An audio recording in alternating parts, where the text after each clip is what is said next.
We find ourselves in the world of Dredge, a mostly relaxing fishing experience, except for the, Lovecraftian terrors of the Abyss. Oh! What is that? I'm by the rig, I'm safe. Oh! There's something fishy going on with these fish, so we're setting out to uncover this world's mysteries by traveling across the seas to witness horrors beyond our comprehension as we not only complete the main story, but also play through the new Iron Rig DLC. All of that within 100 days. Hey, my lovelies, I am your humble ringmaster, Crowmeda, and say it with me now, let the show begin! As a lone fisherman, we are traveling far across the sea to land a new job, when seemingly out of nowhere, a thick and heavy fog sets in, and due to lack of visibility, end up crashing against a ton of rocks. As we awaken the next morning, cold and wet, we find ourselves on some docks where we collapsed the night prior. In the distance, we see a short man shouting orders at workers from a nearby ship, who then seems to notice me. He is a rather dashing fellow, if I do say so myself, and turns out he's the mayor welcoming us to Greater Marrow. He seemed to be aware of our meeting of the jagged rocks and was surprised that we didn't notice the lighthouse that was apparently shining right at us. Never mind that for now, he is glad to see their new fisherman is up and well, that being yours truly. Seems like my ship is completely wrecked, but the locals moved our things to another older vessel. We will get more details later on that. For now, we are sent out to catch some fish during the daylight hours. We are warned to be back before sundown since the fog rolls in at that time, a common occurrence it seems. Undocking the boats, we get a glimpse of the controls, which seems simple enough. And right off the rip, this game has such a level of charm to it. I notice immediately that daytime progresses when moving, which makes this interesting for a 100 days video. Upon reaching a marked spot, we give fishing a go. This is when the UI appears for it. It looks like my ship's inventory is displayed with squares on the right.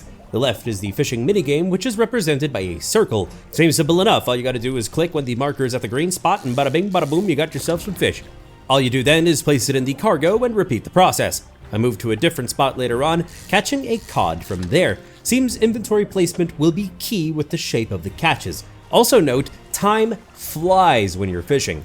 Rain settled in quickly, but this didn't stop me as I continued further out. One of my goals is to become the greatest fisher crow known to man and get as many different types of fish as possible. Also nearby, I spotted a note in a bottle. Upon collecting it, it gets placed inside of my cabin. In summary, what we can read is that there was a couple sailing on their honeymoon. Their boat was named Julie and was previously known as Ocean's Riches. I do wonder if we'll get to see it at some point. Up next, I spotted some planks in the waters behind me, and it seems like I'm going to need better equipment to grab these materials. Thunder echoed above as the day went by, so I wrapped up fishing as quickly as I could as the sun was setting. Best not to keep the mayor waiting, I thought to myself. I also discovered that we can turn on the lights to keep the darkness at bay. There's also a weird eye on the top of the hood, and in the distance, an eerie pillar of red smoke and light. Upon docking the flimsy dinghy, the mayor greeted us upon our return. He is glad that we got back in one piece and wanted to discuss the details of our boat before we headed into town. However, more importantly, he wanted to discuss the new updates in Punishing Grey Raven, today's sponsor. I didn't know that he liked anime.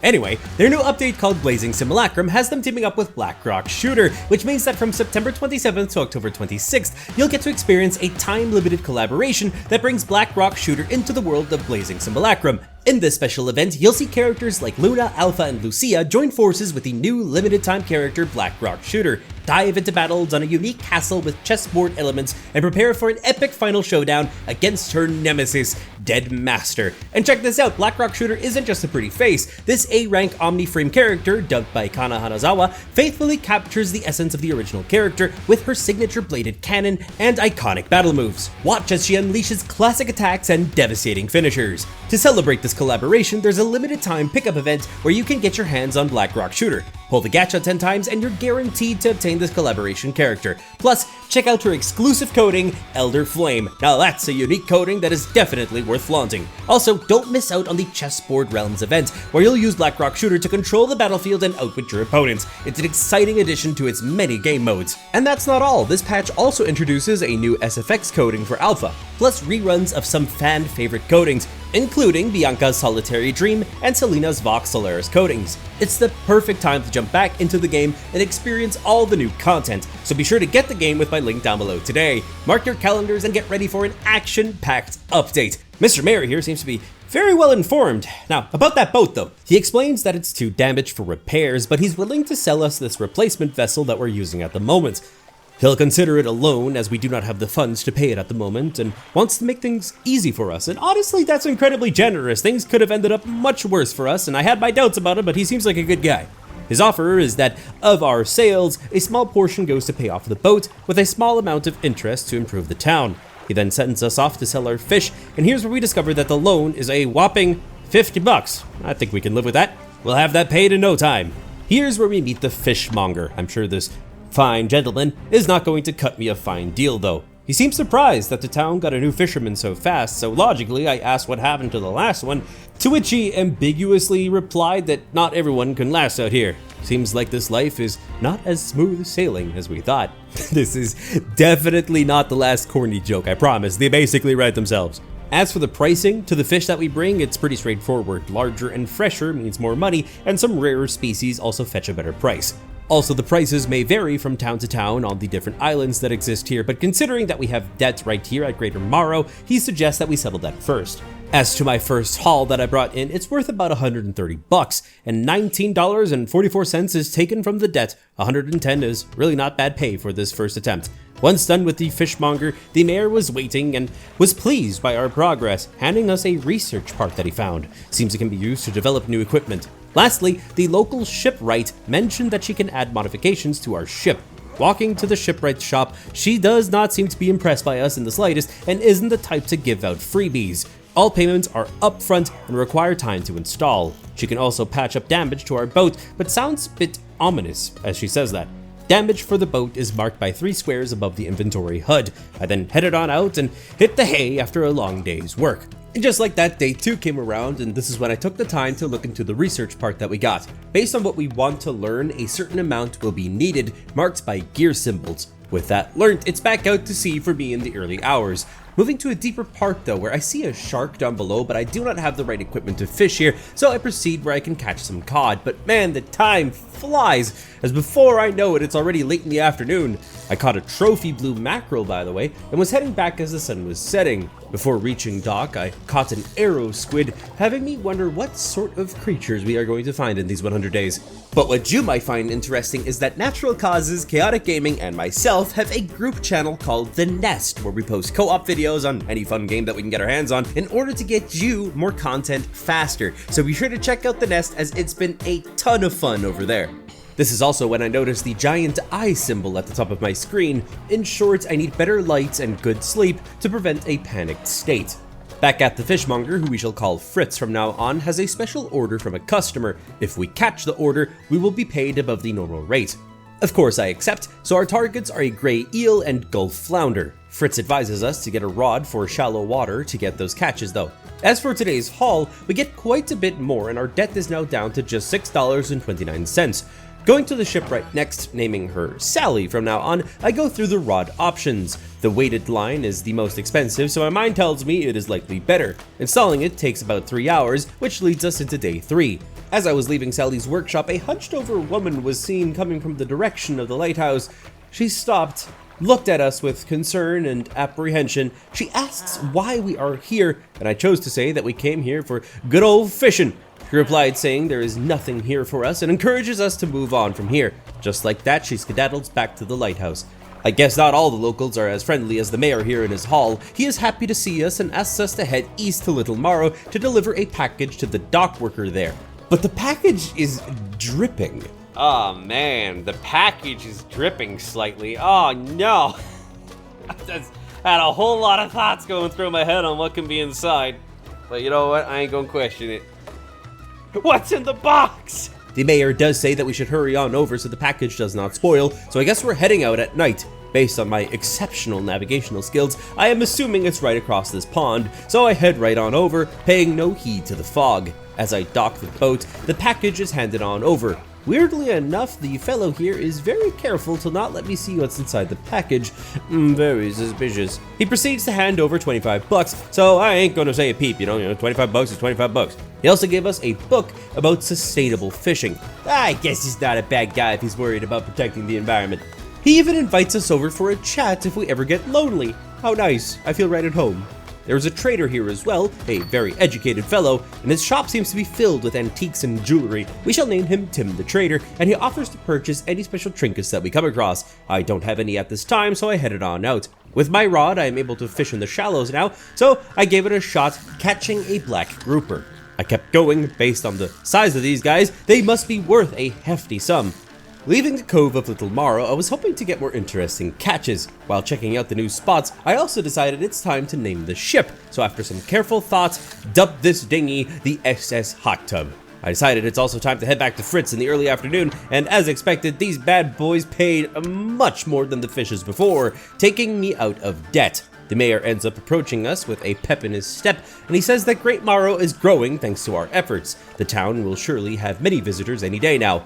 He granted Sally the ability to expand her facilities, meaning the old dry dock is operational now. He has also allocated funds to improve Fritz's services. Congratulating us on our work, he takes his leave. As for the dry dock, Sally says that we can make significant improvements to Hot Tub, such as extra space, attachment points, and superior hulls, amongst many other things. These specific upgrades require resources like lumber and metal scrap to build. She recommends that we check out the coast and various shipwrecks for these supplies. This gives us a new upgrade menu, and we can see the supplies needed in red, as well as the financial cost. Well, we got our work cut out for us. Ain't no rest for the wicked, as they say. On our outing, I managed to catch a gray eel, part of the order from Fritz, and during the nighttime hours, I saw some sparkles amongst the rocks. This spot here lets us observe the importance of the lighthouse. I guess these sparkly spots are interactive points. A tad before midnight, I returned to Fritz, returning the gray eel, and he handed us a book called Rods, Reels, and Rigs. The way you read books is you select one, and the more you swim out on the open sea, the percentage goes up until they're complete. Lastly, I purchased a secondary motor from Sally, the installation of which taking us straight into day 4. To kick off the morning, I bought one of the more expensive lights, hoping to have better visibility at night. The light is already showing to be a great improvement as I head on out in the early morning hours. However, seems like I already fished up the entire area, so I docked at Little Marrow and got some sleep. Once fully rested, I headed a bit further out through the storm to a nearby settlement. It is known as Blackstone Isle and seems to be abandoned. I checked out the workshop, finding inside some horrifying creations, an arterial engine, which just sounds gross, literally bone blades powered by a heart, which beats in sync with my own, which I'm going to try not to think about because that's mind-boggling. The other is a sign of ruin. It is an interesting item with a symbol of the deep etched into it. Now that's just the workshop. As for the ruined mansion, well, it's locked. We're going to have to come back for that later. I spent most of this day just exploring, finding freaking monstrous skeletons in some shallows. It felt like we are safe to assume the other fishermen did not live to tell their tales. I got a haul of eels, and when I came across a shipwreck, I sadly didn't have the equipment needed to loot it. Going along the coast, I came across a formation of black rocks which hummed quietly, almost magically. Supposedly, I can see the faint shapes dancing along the surface that vanish when focused on. Logically, I placed my hand onto it, but nothing happens in response. This could change later on, very likely if I progress the story. I'm glad that I came to this place though, as the gulf flounders that I need are right here, but the eels are blocking me from taking it with me, so that's a sign to head back and sell.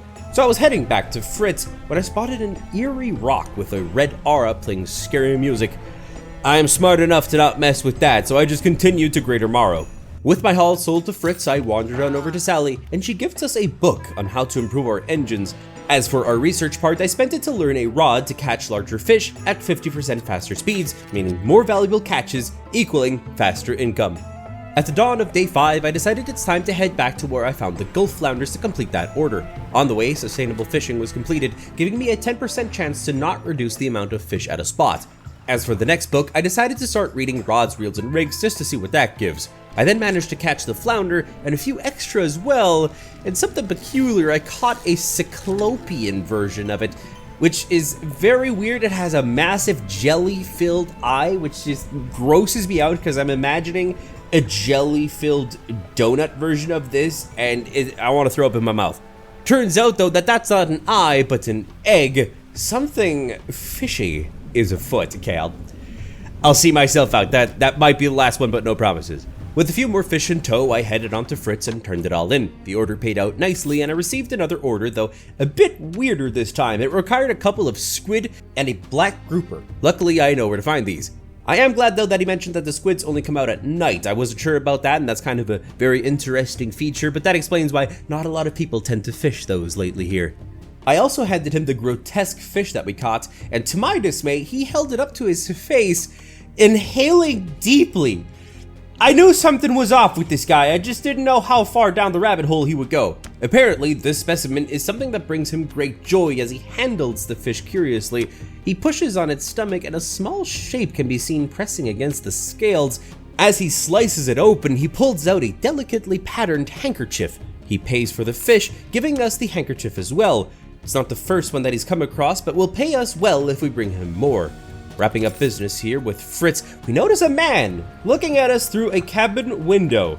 The place just keeps getting creepier, and so are the people. The mysterious figure says that he knows what we brought to Fritz, and he knows he extracted an artifact from it, which he wants to inspect. We are to meet on Blackstone Isle, which is where the ruined mansion was.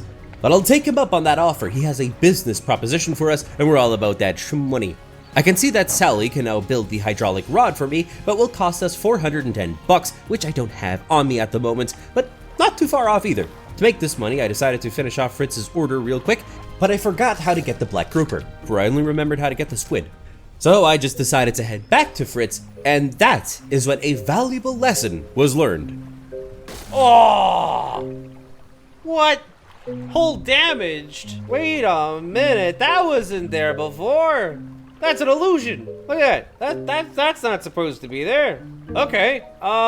Noted. If you don't have lights on, trippy starts happening. I sold some things to Fritz, repaired my hull, which cost us 30 bucks, which leaves me with just enough for the hydraulic rod, the construction of which brings me into the early stormy hours of day 6. Before I could test it out though, the mayor asks if we have run into a photographer on our outings. She apparently docked here a few days ago for supplies and didn't take a liking to the town.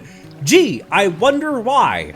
All she mentioned was that she was heading south, and all that he asks of us is to introduce ourselves. He really wants the town to get published by a good photographer.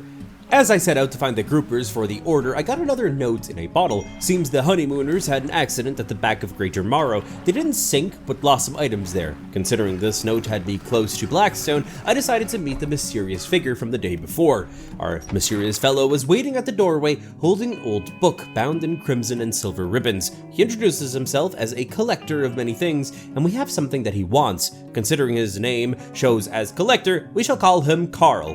I handed over the handkerchief from that abomination of a fish that we caught, and he analyzed it, identifying it as being from an old ship that he was searching for that sank many years ago. It apparently was carrying many important items, and retrieving them is quite the challenge. This leads to his proposal of upgrading our vessel with equipment to dredge wrecks from the dark depths. In return for this, he will award us beyond all imagination. We'll see about that. I have incredibly fine taste, you know. By accepting his offer, presto changeo, the upgrade has been made. As for our relic shopping list, we are to find a ring, necklace, watch, music box, and a key. He says it would be smart to ask the townsfolk for the location of shipwrecks and other strange occurrences to further our investigation. Logically, the best place to try this new upgrade is the first shipwreck that we found. On the way, rods, reels, and rigs was finished, and it grants a 10% effectiveness bonus to reeling in fish. I arrived at the shipwreck at sunset, much to my own worries, but this is the perfect spot to dredge. A minigame appears where you just have to avoid the blocks and the spinning circles, and presto, the ornate key is ours, which is huge, by the way. However, doing this so close to night was a bit of a whoopsie-doopsie, as they say, because night had fully set in, and I did remember to turn on my lights, but if I can see things, things can see me. Oh, what's that? Oh, wait. Oh, why is the boat chasing me? Wait a minute.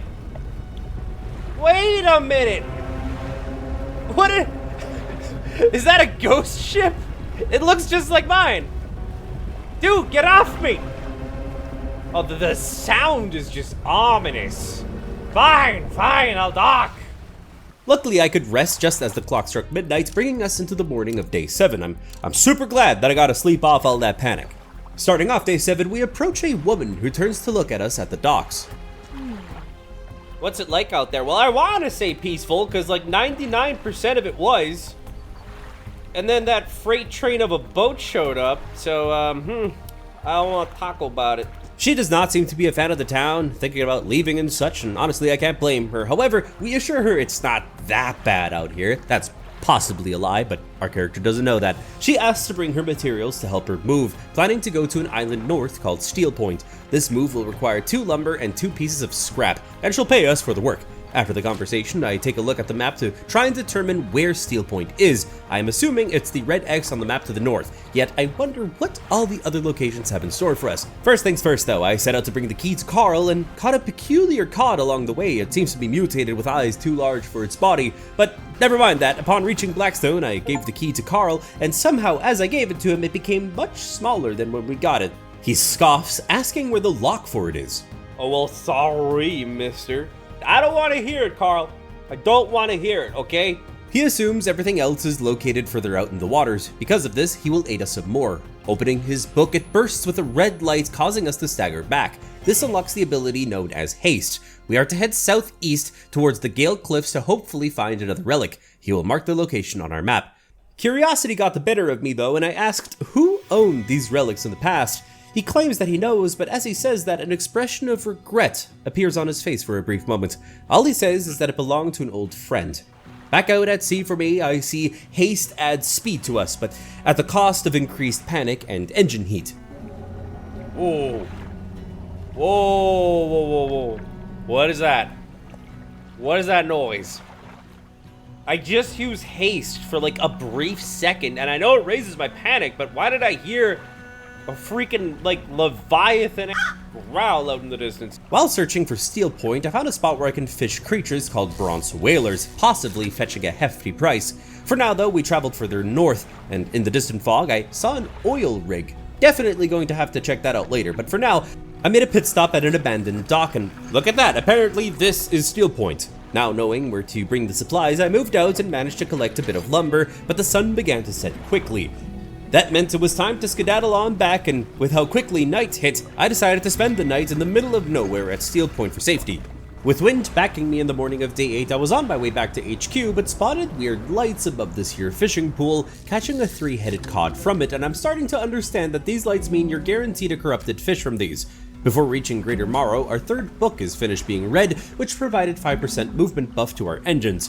As I arrived during a rainstorm, I spotted the lighthouse keeper coming from the forest, confused looking. She was surprised to see us, having expected someone else based on the hot tub's engines.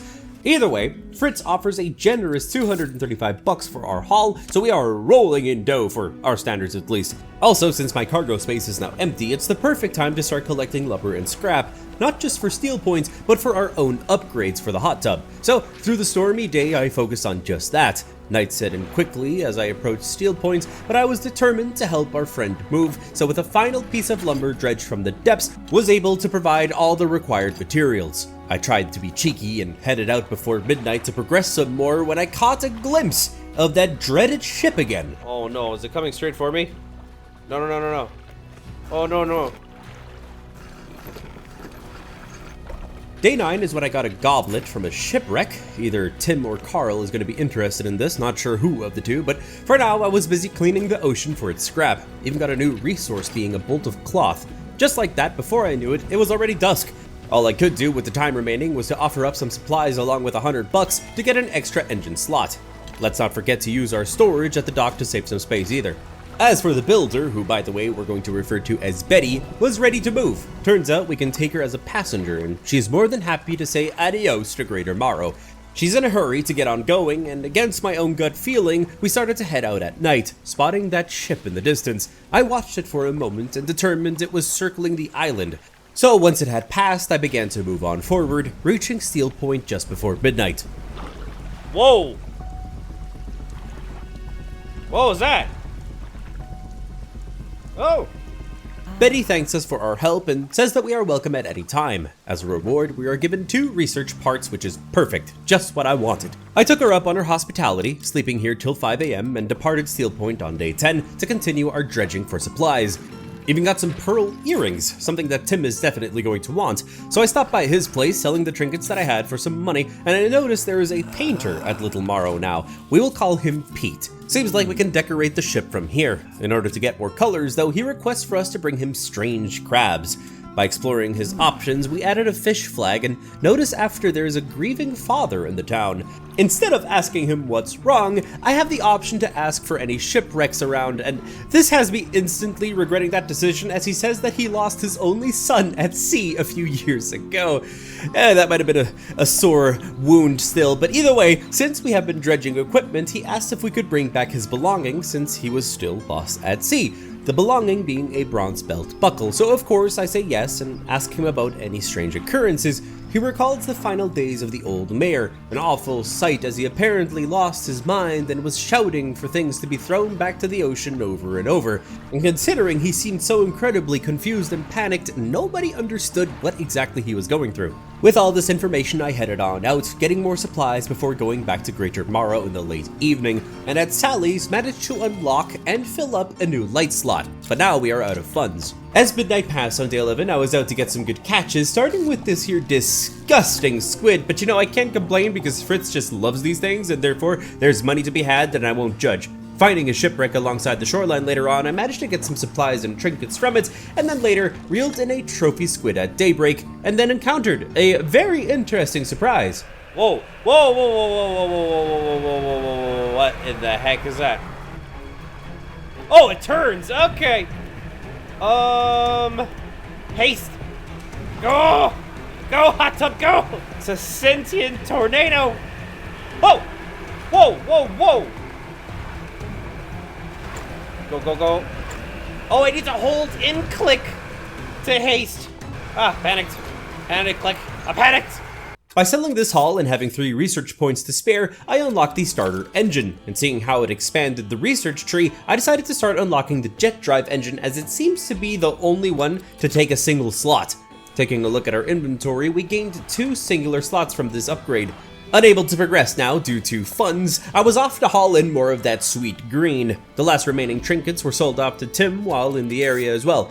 Behind Little Marrow was the shipwreck mentioned by the grieving father, so a bit of dredging and bam, belt buckle secured along with any other scrap the location had. Delivering the buckle to the father, he was incredibly grateful and gave us another research part for our troubles. You know, as good as it feels to help others, it's not exactly helping our wallet in this instance.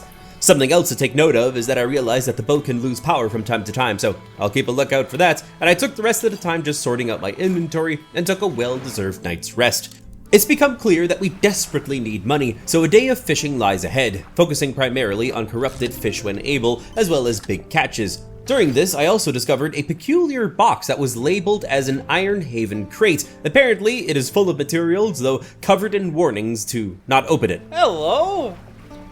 Orcas! Hello! Oh, look at you! Aren't you pretty? Oh, look at him go! That's sweet! At least something that's not here to kill me. Once I made it back to town, I made a very hefty profit, and thanks to these new funds, I expanded the fishing rod slots to also be able to carry nets.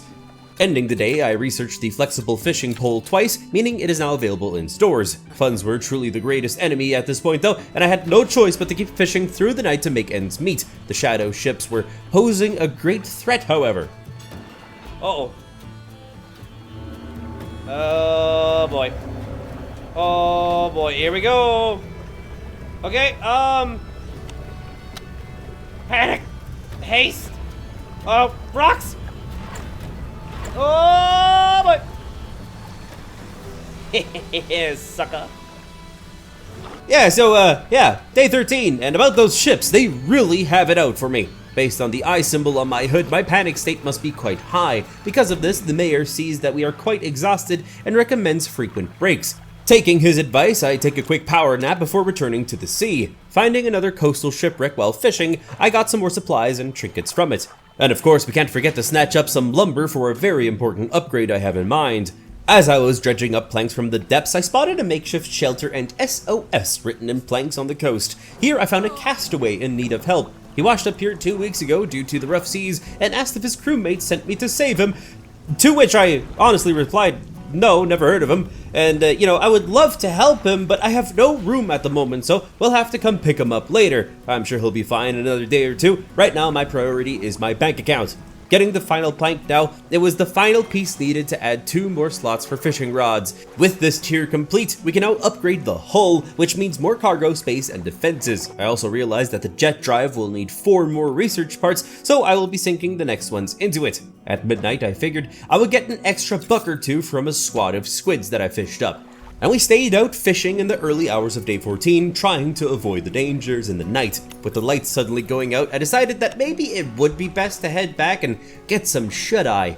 And so, with the morning sun in the sky, I set out in search for a hefty haul. I remembered our stranded fellow though, so I made my way there while fishing along the way. Reaching him in the afternoon, I decided not to risk his safety and got him to Little Marrow right away. Reaching it with no issues by sunset, thankfully, and oddly he seems gloomy from being saved. Maybe it was the wrong thing to do? He offers us a signet ring, which I happily accept. It is worth about 90 bucks, and it was mentioned to bring good fortune to the owner, and that it did. Thank you very much, Tim. I also realized that I had another book to read, so I selected it and hopped on over to Greater Marrow to sell my haul. Thanks to this sale, I have the funds needed for the hull, but still lack the resources, so I purchased the flexible fishing pole as it offers a wider range of wrangling. With this purchase, I still needed funds and supplies, so in the early morning of day 15, I headed out once more. I got a black tip reef shark, surely this should get some good coin, and in fact I got 2 of them. Thankfully, the rain finally stopped about midday, revealing the beautiful day to sell some shark for a lovely 270 bucks. With that sale, we were off again in search for supplies and fish, and before I knew it, I was dredging up some supplies, and the sun was leaving me once again. I was determined to pick this place clean, though. Oh, it moves, it moves! Oh, crap! Illusions! Uh-oh, that's my cue. My escape led me straight into day 16, where just before docking, the new book was done reading, which gives a 10% resilience to panic. I then deposited more items for the hull upgrade, got a bit of shut-eye, and headed on back and focusing on collecting lumber now. For this, I decided to check the area around Steel Point, and this turned out to be just the spot that I needed. All I know is that we need to upgrade fast, as I had to toss away trophy stingrays due to lack of cargo space. This was where night caught me off guard though, not expecting it so soon. And you know, since night fully set in, I was able to catch a corrupted grouper here, which means that I could catch the regular for the order, and I was right. Just gotta get this back safely to Fritz. And thankfully, Steel Point Dock here managed to save me from the terror ships, so I spent the night here before heading on home, which is precisely what I did on day 17. I got straight to Fritz to sell my haul and completed the order in the process. Here is where Fritz offers a business venture involving crab pots. He handed me one, and from what I gather, I can toss it into the ocean and passively catch some. The hull upgrade at this time is lacking 2 more lumber and an unknown material still. Once it was done here, I headed on out and heard an ominous roar in the distance. That's not scary at all. No, I just have no idea what's lurking hundreds of meters below in the deep dark waters. But got to pop both of my pots. I also noticed a shipwreck southwest and headed on over to investigate. Upon reaching it, I found some planks and also fished up a trinket of sorts. It was now time to skedaddle on back though. Oh, great. Oh boy, that's an anglerfish! No! Hull damage! Oh no! I have an engine damage. Oh boy. Oh no. This might be the end. Ah! Oh, I risked the biscuit. Okay, well, just to simplify things, I just did the same things that I did the first time around, fishing corrupted fishes and placing down the crab pots. I'll go to the shipwreck the next day since all that happened. To end off this day, I headed to sell the haul to Fritz. It was on day 18 when I headed out to get those planks that I had lost, picking up things along the way. I could hear monkeys and birds on this island though. Feels like we're not alone and things are getting more tropical. This time though, I was smart enough to not risk it all and began to head back while there was still some daylight, not wanting to be fish food once more. Just need to figure out what this new material is in order to progress the hull. Day 19 began by heading on over to Tim, selling him a necklace, and then had a look at the map. I see in my notepad the supposed locations of the remaining items Carl was waiting for are far across the reaches of the ocean. This means I'll have to head to these locations eventually. I decided Gale Cliffs would be the first spot to check out. Since it's still night, it might be a good idea to head there now, and if I'm lucky, reach the location at sunrise. I sailed over the dark waters and I managed to see a town in the distance, and most certainly I'm not alone as red lights flickered from beneath the surface. The sun began to rise, and not too long after, gave a beautiful view of the Gale Cliffs. The first man-made location that I spotted was a raft of sorts, but a tornado was blocking my path. I did successfully circle it and managed to dock here, and here we meet a traveling merchant. She seems to be quite a cheery person, and what's great is she'll buy fish off of us and also sell us some supplies. She mentions the same photographer that we heard about from the mayor, and she wishes that she had a camera of her own. Might be a little side quest. This gives us a clue that the photographer has set up on an island south of the Marrows. What got me ecstatic though was when checking out the merchant's wares, I saw the final resource for the hull, refined metal. It was going to cost me an arm and a leg, but I desperately needed it. But we can also buy research parts here for a pretty penny. We had to check out the fishing area here to make a quick buck, which seemed to be working well. Just like that, a nice chunk of change was made, used to purchase a research part. I am far from being done here, and past tornadoes and pushed through the bay, fishing more and more. As I was about to unload our second haul, our new friend gifted us a new book to read. This haul here provided enough funds to purchase the final research parts, and under a moonlit sky, I find another note in a bottle. This coming from a vessel known as the SY Grand Prize. It seems to have clues on specific relics. I couldn't help but notice though a red glow from a nearby town, so I just had to take a look. Turns out it's a ruined city blocked by debris. I'm going to need explosives to get on through. Docking here as day 20 hit, we were met by an old man who appeared amongst the broken buildings. I asked him why he would live in such a godforsaken place, and he said that he lived a beautiful life with his wife until the collapse. He's all alone in this desolate place, so I offered to bring him to a place called Ingfell nearby. However, he is hesitant as there seems to be tension between him and his brother who lives there. They fought over their parents' inheritance as things go, and turns out he moved here because he stole the family crest and does not wish to return without it. After the so-called collapse, a creature dragged debris into its burrow, the crest included. He mentions that it is a whalebone crest, and we agree to look for it. The only other information given is that the creature patrols the passageways of the cliffs and its lairs at a large waterfall. He also mentioned that his brother can make explosives, all the more reason to get them because Papa's down for some demolition. He's kind enough to give us some brief details on the shipwrecks in the area and mentions that the creature is a hateful serpent that's terrorizing the area. I decided that's probably a ton of bull and would just keep out an eye for it, and foolishly chose to head into the cliffs. Oh no. Oh no. What the heck? Oh god. No, no, no, no. Park. I don't know what the heck that was, but I'm hitting the hay. Oh, it's still out and about. I'm not safe. Well, that's enough to tell me that we need some upgrades for the hot tub, and that of course is going to need the sale of a haul of fish. Before leaving, I did speak to the traveling merchant, who we shall call Tina from now on, and all she wished is for information on some rare fish in the area as an extra task. As I was heading back to Greater Marrow, I noticed a swordfish and snatched it without hesitation. This bad boy is going to be my retirement funds. Can't forget about the crab pots either, though storage is definitely still an issue, having to toss out the biggest crab sadly. It was a joyous evening nonetheless though, selling the haul and researching the jet drive twice. I needed a little over 250 bucks to upgrade the hull, so I fished through the night straight into day 21. With one haul sold in the early hours, I was straight out back to more fishing as I planned to get this hull upgrade on day 21. And I was grinding, got the crab pot repaired a bit in the afternoon, and headed on out again and got it placed to begin my fishing venture once more. I made some money by catching a bloodskin shark and got to upgrading to the new hull as I desired. That there gave us an insane amount of extra storage space.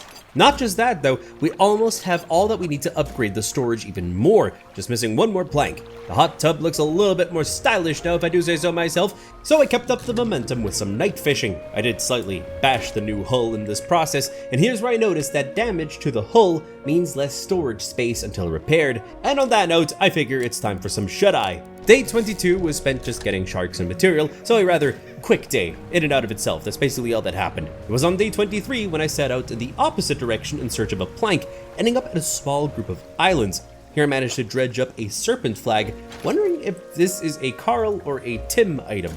Either way, it's still not a plank. I need to get that wood. Whoa, what is that? Yo! Wait a minute! Was that a kraken tentacle and a whale just freaking body slammed it? Yeah, so we're just gonna go look for planks in the other direction, as I am not quite ready for whatever the heck that was. And sadly, planks seem to be quite rare at this point in time, as it was just incredibly hard to spot them. Whoa. Oh, it's the killer whales again. Hello. Whew. Clench my cheeks there for a sec. I need planks. Please, I need planks. Why do I just... Oh. Oh, silver plate. Day 24 began with a bunch of ominous eyes staring at me in the fog of the night. I will only use haste if desperately needed. It's desperately needed. It is Ah! Ah, I made some maneuvers. Oh, I drifted around that one. Woo-hoo-hoo-hoo. Leave me be, demon. Leave me be. Back I say. Back I say. Woo, mama. Well, that's terrifying. Luckily, this frantic escape led me to a singular plank, just what the shipwright ordered. I sold some more fish and got right over to Sally's and unlocked the 4 extra cargo spaces. And it was now where I thought to myself, I got quite a nice deal on that last fish sale, which made sense because apparently I completed the Art of the Silver Tongue book, which increases my sale prices by 10%. Tim also bought my trinkets off of me, but not the serpent flag. Carl might be interested in this, I thought, so I popped on over to his place. On the way, I attempted to dredge some planks, which is when I surprisingly fished up a research part, and I'm absolutely not going to complain about that, and even better than that, I got a second one. This place is absolutely magnificent. Upon reaching Carl's place in the nighttime hours, I realized that he's also not interested in this flag, so I'm guessing this is a flag for the hot tub. There's only one way to find out. Once I was done collecting my crab pots on day 25, I was surprised that I saw a corrupted crab amongst them, which just might be what Pete wanted to make some new colors. Let's have a look, since we're heading that way anyway. Might as well catch this bloodfin shark while we're at it as well. And once I delivered the flag to Pete, turns out that the mutated crab that we have was just what he wanted, but he still needs a small one to complete this color, so we'll be back for that later. For I have business over in Greater Marrow to spend these new research parts. Logically, I fully unlocked the jet drive which I wanted, keeping the last research part in the box for now. So I decided to pay a visit to Sally, where I purchased my first jet drive engine, and then popped on over to Fritz, where I decided to purchase an extra crab pot, and then proceeded to unlock more engine spaces for the hot tub. After swapping them around a bit, I purchased a third motor to let us cruise across the 7 seas with speed. And I gotta say, the velocity change from before and after is as stark as night and day. This is fantastic. Upon dropping the 2 pots that I have, I decided since we have more defense and speed, might as well head back to the Gale Cliffs. After all, we still have to solve the mystery of the giant serpent, and on my way there I spotted dolphins just minding their own business, enjoying their day. And on this trip among some islands, I accidentally ended up speaking to a hooded figure. I know it's kind of weird how you accidentally start a conversation, but here we are. And you know, it's fine. This new friendly fellow with their raspy, whispered voice needs our help. Fulfill the hunger. That's me at 3 a.m. looking for cheese in the fridge. He pulled out a scroll and revealed a shape at the bottom. It appears to be blue mackerel, so it seems like I'm off to the Gale Cliffs to fish them up, since I'm pretty sure there's plenty over there. And since it's nighttime, there are only squid that spawn, so only time will tell if we can get it done. All I could do was fish some bizarre creatures straight into day 26. I was dodging tornadoes and searching for mackerels when something crawled into my cargo hole. The stingray I caught, though originally was normal, but now was covered in black sludge. Upon catching a blue mackerel, I was on my way back to the hooded homie when something incredibly terrifying happened. What is chasing me? Oh! Oh! Oh! Oh! Oh! What are you? Oh! What are you? Holy moly, what was that? Well, whatever you weren't fast enough, bucko. Here, take your stupid fish. Why you gotta tear out the heart, bro? And you gotta eat it. Okay, well, you know what? You know, to each their own, I guess. Oh, now you want a tiger mackerel. Oh, getting picky here. Oh, boy. Yep. The gentleman wants what the gentleman wants. cautiously, I zipped on over to Tina to sell our fish and continue the search for tiger mackerel, while weary that whatever was chasing us was still around. The trip thankfully was safe and I was able to unload the hull with no issues, and then repaired the slight damage to the hull. I began the hunt for the tiger mackerel, getting one rather quickly. With that, I went back to feed the hunger, and the process repeats, and seems like we're almost done. What they want now is a snake mackerel, and I have no idea where to get that, so we will return whenever we can. For now, we at least found a shipwreck in the area, took a little peek inside for some goodies, and even got a bag of doubloons. With all that collected, I quickly made my way back to Greater Marrow, which brings us into day 27, and upon reaching the dock, I wanted to rest, which is when the mayor interrupted me, however. He tells us to take a rest, like my dude. That's what I was trying to do. Also, disclaimer, whenever I'm in any town and all I do is just sell some stuff and repair, we're going to call that upkeep. So with a bit of upkeep done, I decided to turn in till morning. With Hot Tub being beefier than ever, I decided it would be a good time to head back and try to finish things at Gale Cliffs. Upon heading out, I quickly checked my pots and had a crab needed to complete Fritz's order, so I went to turn that in real fast. And that's when he also had another order, but this time for deformed fish.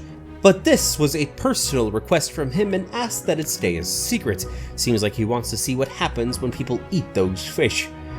Oh boy. With that accepted, back to the cliffs I go, reaching them in the afternoon, and upon approaching, an ominous roar could be heard from below. Cautiously I looked around the entrance of the cliffs and hesitantly began to enter. Oh! Oh! Oh! That's a one-eyed beast! Oh, please don't let this be a dead end. Please. Oh, it's probably right on me. Go, buddy, go! I gotta be safe now that I'm out here. Yeah. Oh, I see it. Yeah, that's right. Why is my screen shaking? Okay, let's calm down. Okay, now I can calm down. I caught a sturgeon as I thought about how to proceed, but seeing that it was nighttime, I quickly tried to make my way back to the canals, doing all that I could to avoid the beast's jaws. This, though, was going to be incredibly difficult.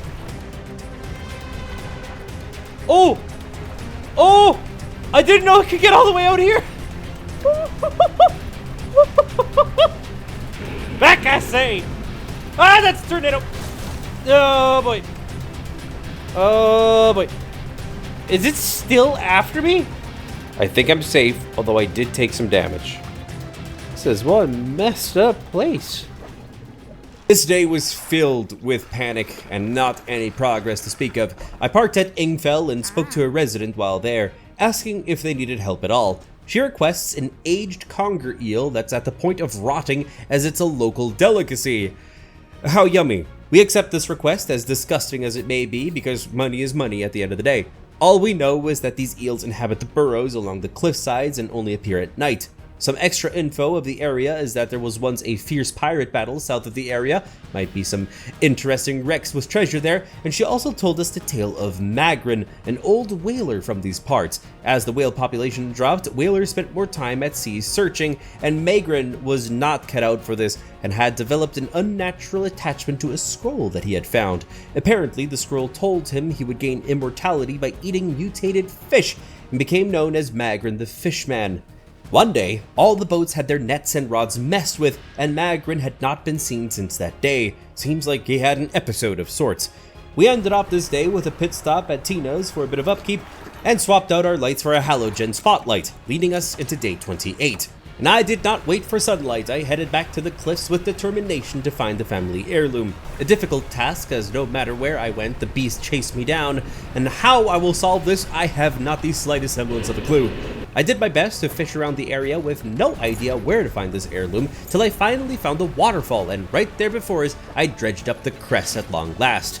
Curiosity got the better of me though, so I entered the waterfall, finding a treasure chest inside. Video game literacy at its finest right there. There was also a very interesting fishing spot, but I needed better gear for that. This place has a weird fish down below, so I'll be back. As I tried to find my way out of the cliffs, I got another note in a bottle and fished up a new gelatinous stonefish mutation, just what Fritz ordered. Upon docking at the ruins, I spoke to the hermit, showing him the crest. He confirms that it's the right one and asks us to bring it to his brother at Ingfell with the message that he is sorry and would like to come home. So, skipping across the pond, I do just that. Upon speaking with the retired whaler, whom I give the crest and message, he hesitantly agrees. He says that his brother can move into an old workshop once it's cleaned up, and while he's busy with that, he requests that we help him make a shortcut that he was meaning to make through the debris. The explosives were already set with yellow flags, we just need to set them off. And since those explosives are already set and not going anywhere, I slept into day 29. So, with wind backing my imaginary sails, I made my way on there and just ended up getting nipped by the one-eyed demon that chased me out.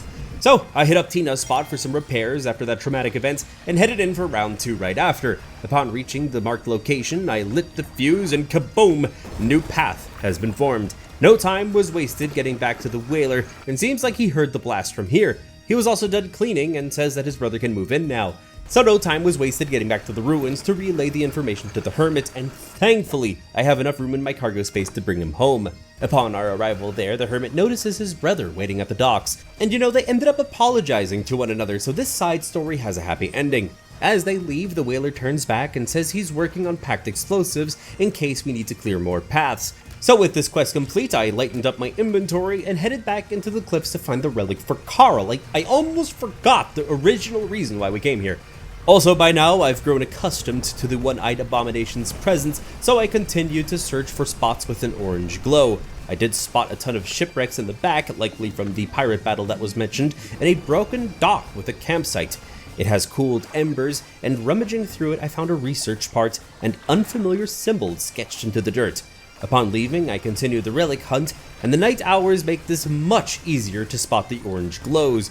I got a flag from a cliffside, and it was starting to get risky to continue as the creature was making it difficult to dodge, and I just kept hitting tons of rocks. I did luckily manage to dock at the abandoned area and slept the panic away. I might not have found the relic, but I did find an altar looking like rock slab on day 30 with 3 crab-like creatures carved into it. Looks like these require specific sacrifices to activate for whatever reason. Through a hefty thunderstorm, we continued the search for the relic, which is when I had an interesting thought. I made my way back to Tina, repaired the hot tub, headed back to the whaler, and got some packed explosives on the house. But I did buy one more extra just for good measure. With this, I went to the nearby tunnel at a cove and lit it up like fireworks. No relic here, but refined metal is a very welcomed resource to be dredged up. Lastly, I checked out the ruins area, forcefully gained entry here, and there managed to dredge up a rusted music box. And just like that, the second relic has been acquired. And to spend the night efficiently, I just continued to fish all the way till midnight. Once I was done selling my fish on day 31 to Tina, I had a quick power nap and then made my way on over to Carl. Ooh! Hello? Hello? Are you good? You just a whale? Oh, it is huge! Look at him go! I'm not traumatized, you're traumatized.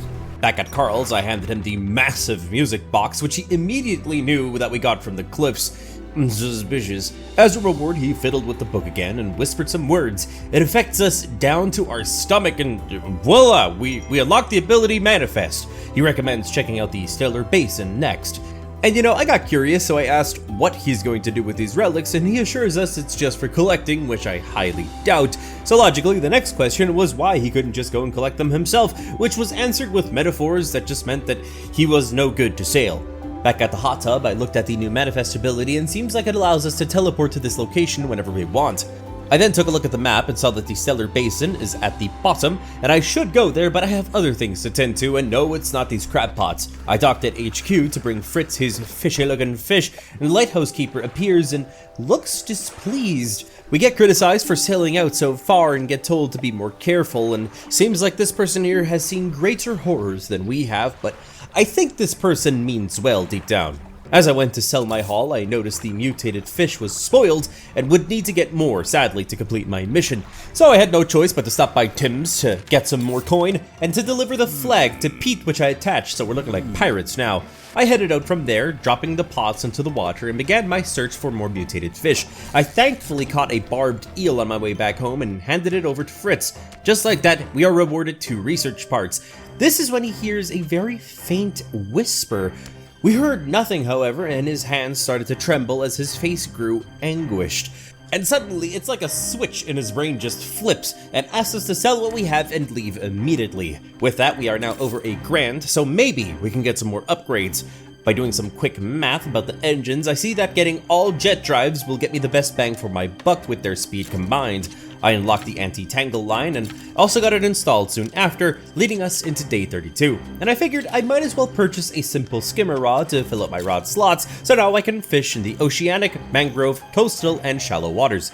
I'm very close to being able to unlock the new hull too, so I decided to head on out and grab some building materials. This is pretty much all that happened this day. Prioritizing and then honing in on them is simple and effective. It did allow me to modify 3 more cargo spaces to be able to hold more rods, as well as begin to deposit materials for the new hull. I then decided to sleep off the panic, which brings us to day 33 to head out before daylight breaks. Thanks to this, we fish up a new squid mutation, then proceed to sell a trinket to Tim. After that, just fished up some more odd cod, and then headed on over to the Gale Cliffs in an attempt to get the materials from the pirate shipwrecks that we had spotted in the back. Of course, I was still catching fish on the way there, and once arrived, first sold the haul to Tina for max efficiency, and also that way we now have room for the supplies. I am glad to see that the research parts are abundant no matter where I go, which is a great relief. I was thinking these would be a little bit rarer. But yeah, I didn't even reach the back yet by the shipwrecks, and I was already gathering resources left and right, so this process led us into day 34, and as expected, this place was just littered with supplies, so I got as much as I could possibly carry. The biggest struggle was finding one piece of refined metal that I still needed though. I did find an abandoned treasure chest, so can't complain about that now, can I? But also, I found some other things. Oh! Oh! Oh! Oh! Holy! Well, that was unexpected. Due to my full inventory, I decided it was time to head home as night was settling in quickly, making it home before midnight through thick fog. I then deposited so much supplies that I'm now just shy of that 1 refined metal to get the new modified hull to end off the day. Day 35 just started with a quick sail to Tim, and considering I just need 1 more refined metal for my objective, I decided to try my luck heading towards that oil rig. I couldn't help but snatching up a swordfish along the way and greeting the local whales enjoying themselves. As I approached the oil rig, I was cautious to proceed as I was unsure what I would find here. Once docked at the wharf, I proceeded to check out the elevator where a gentleman appears sporting a hard hat and concerned expression. Deciding to call him Werner, he explains this is an Iron Haven rig, but it's behind schedule and just a metal platform currently, and he's quite worried that their boss man would dock their pay if this project isn't up and running soon. He said that their main issue is that they're not getting their supplies to keep building, and with that, I looked at the water nervously. The delivery ships keep on going missing and no more will be sent for a few weeks. Out of desperation, he asked if we could help and marked some locations of the missing ships on the map. If we bring 2 crates, we are likely to be able to use their facilities since they will have power then. Luckily, we already have 1 from our earlier adventures, so we're halfway there.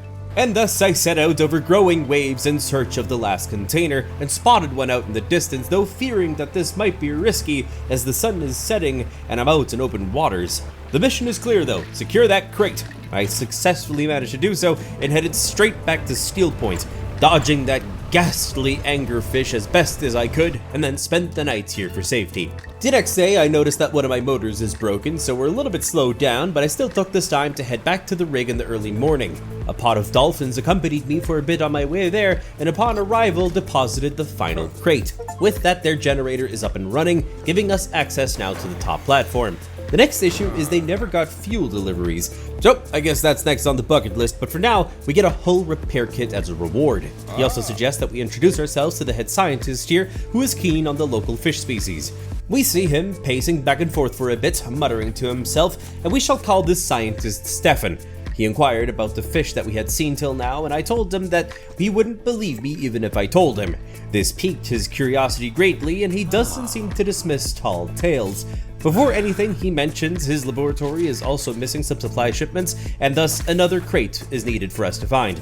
I undocked and began to make my way back to Greater Marrow for repairs, as I didn't want to use that 1 repair kit unless it's an emergency. I did spot a crate location on my way back, but wouldn't return for it as repairs were much more important. And sadly, that prize swordfish I got had spoiled by now, so these squid and groupers will have to suffice for payment. Upon reaching Greater Marrow at the beginning of day 37, I got to do some upkeep and managed to install my 3rd jet engine, making us incredibly fast. With this speed, I made my way back to Tina, hoping that she restocked her refined metal supply. And of course, on our way there, we just can't forget about them crab pots now, can we? And thus, I was getting more and more mutated fish, and I was just hoping that we'd be able to complete this encyclopedia by the end of our adventure. We shall see. And thankfully, upon reaching Tina's shop, she does have an extra refined metal in stock, along with 2 more research parts, although this means that I'm just gonna go broke again. She even has an extra jet engine, so I installed my worst engine, but still didn't have enough for this purchase. But luckily, there were these swordfish spots nearby, which I harvested up immediately. So with these caught, I returned to Tina to sell them when I heard something bizarre.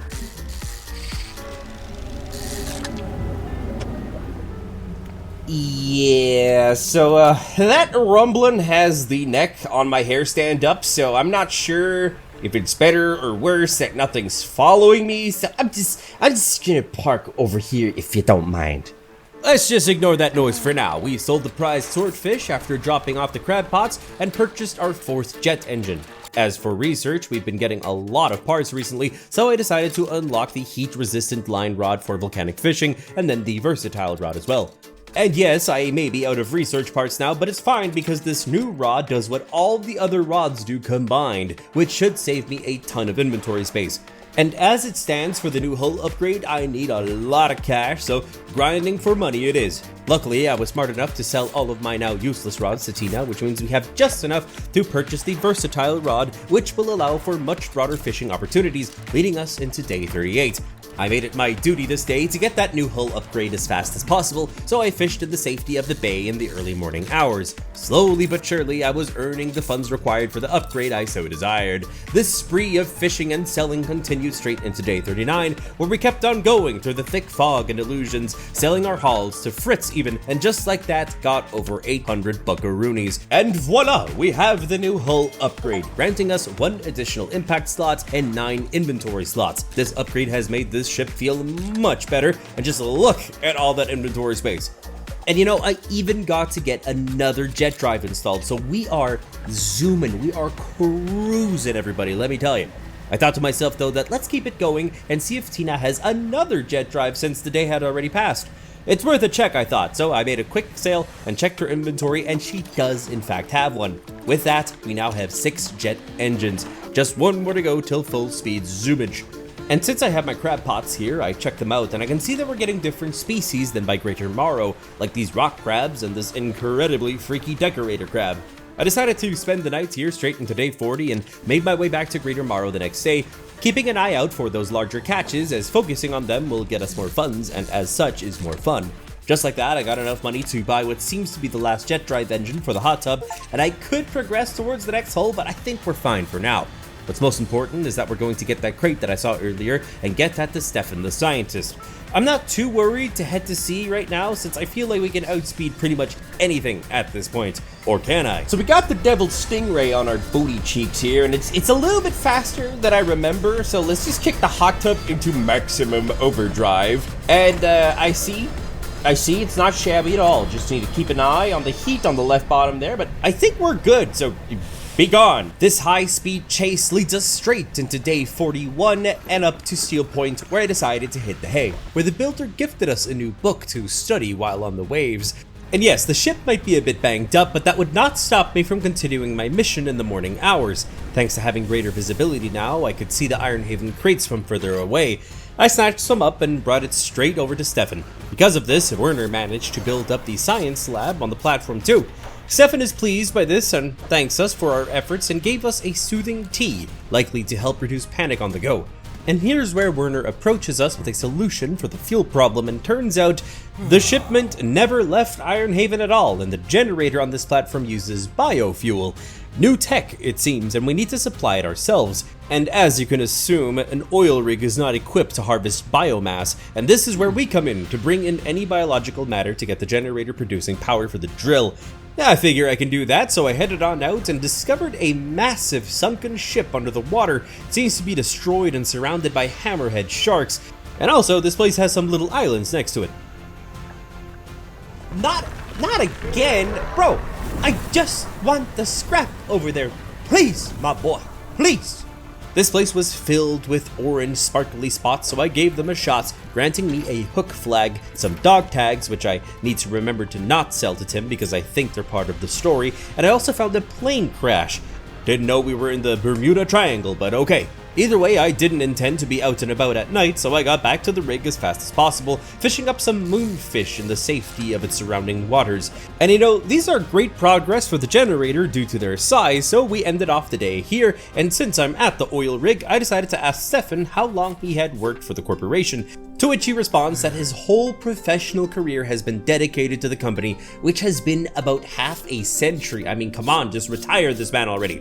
I headed on out and did some coastal fishing, and it was a little bit different this time. You have to line up the target with the shape for this one.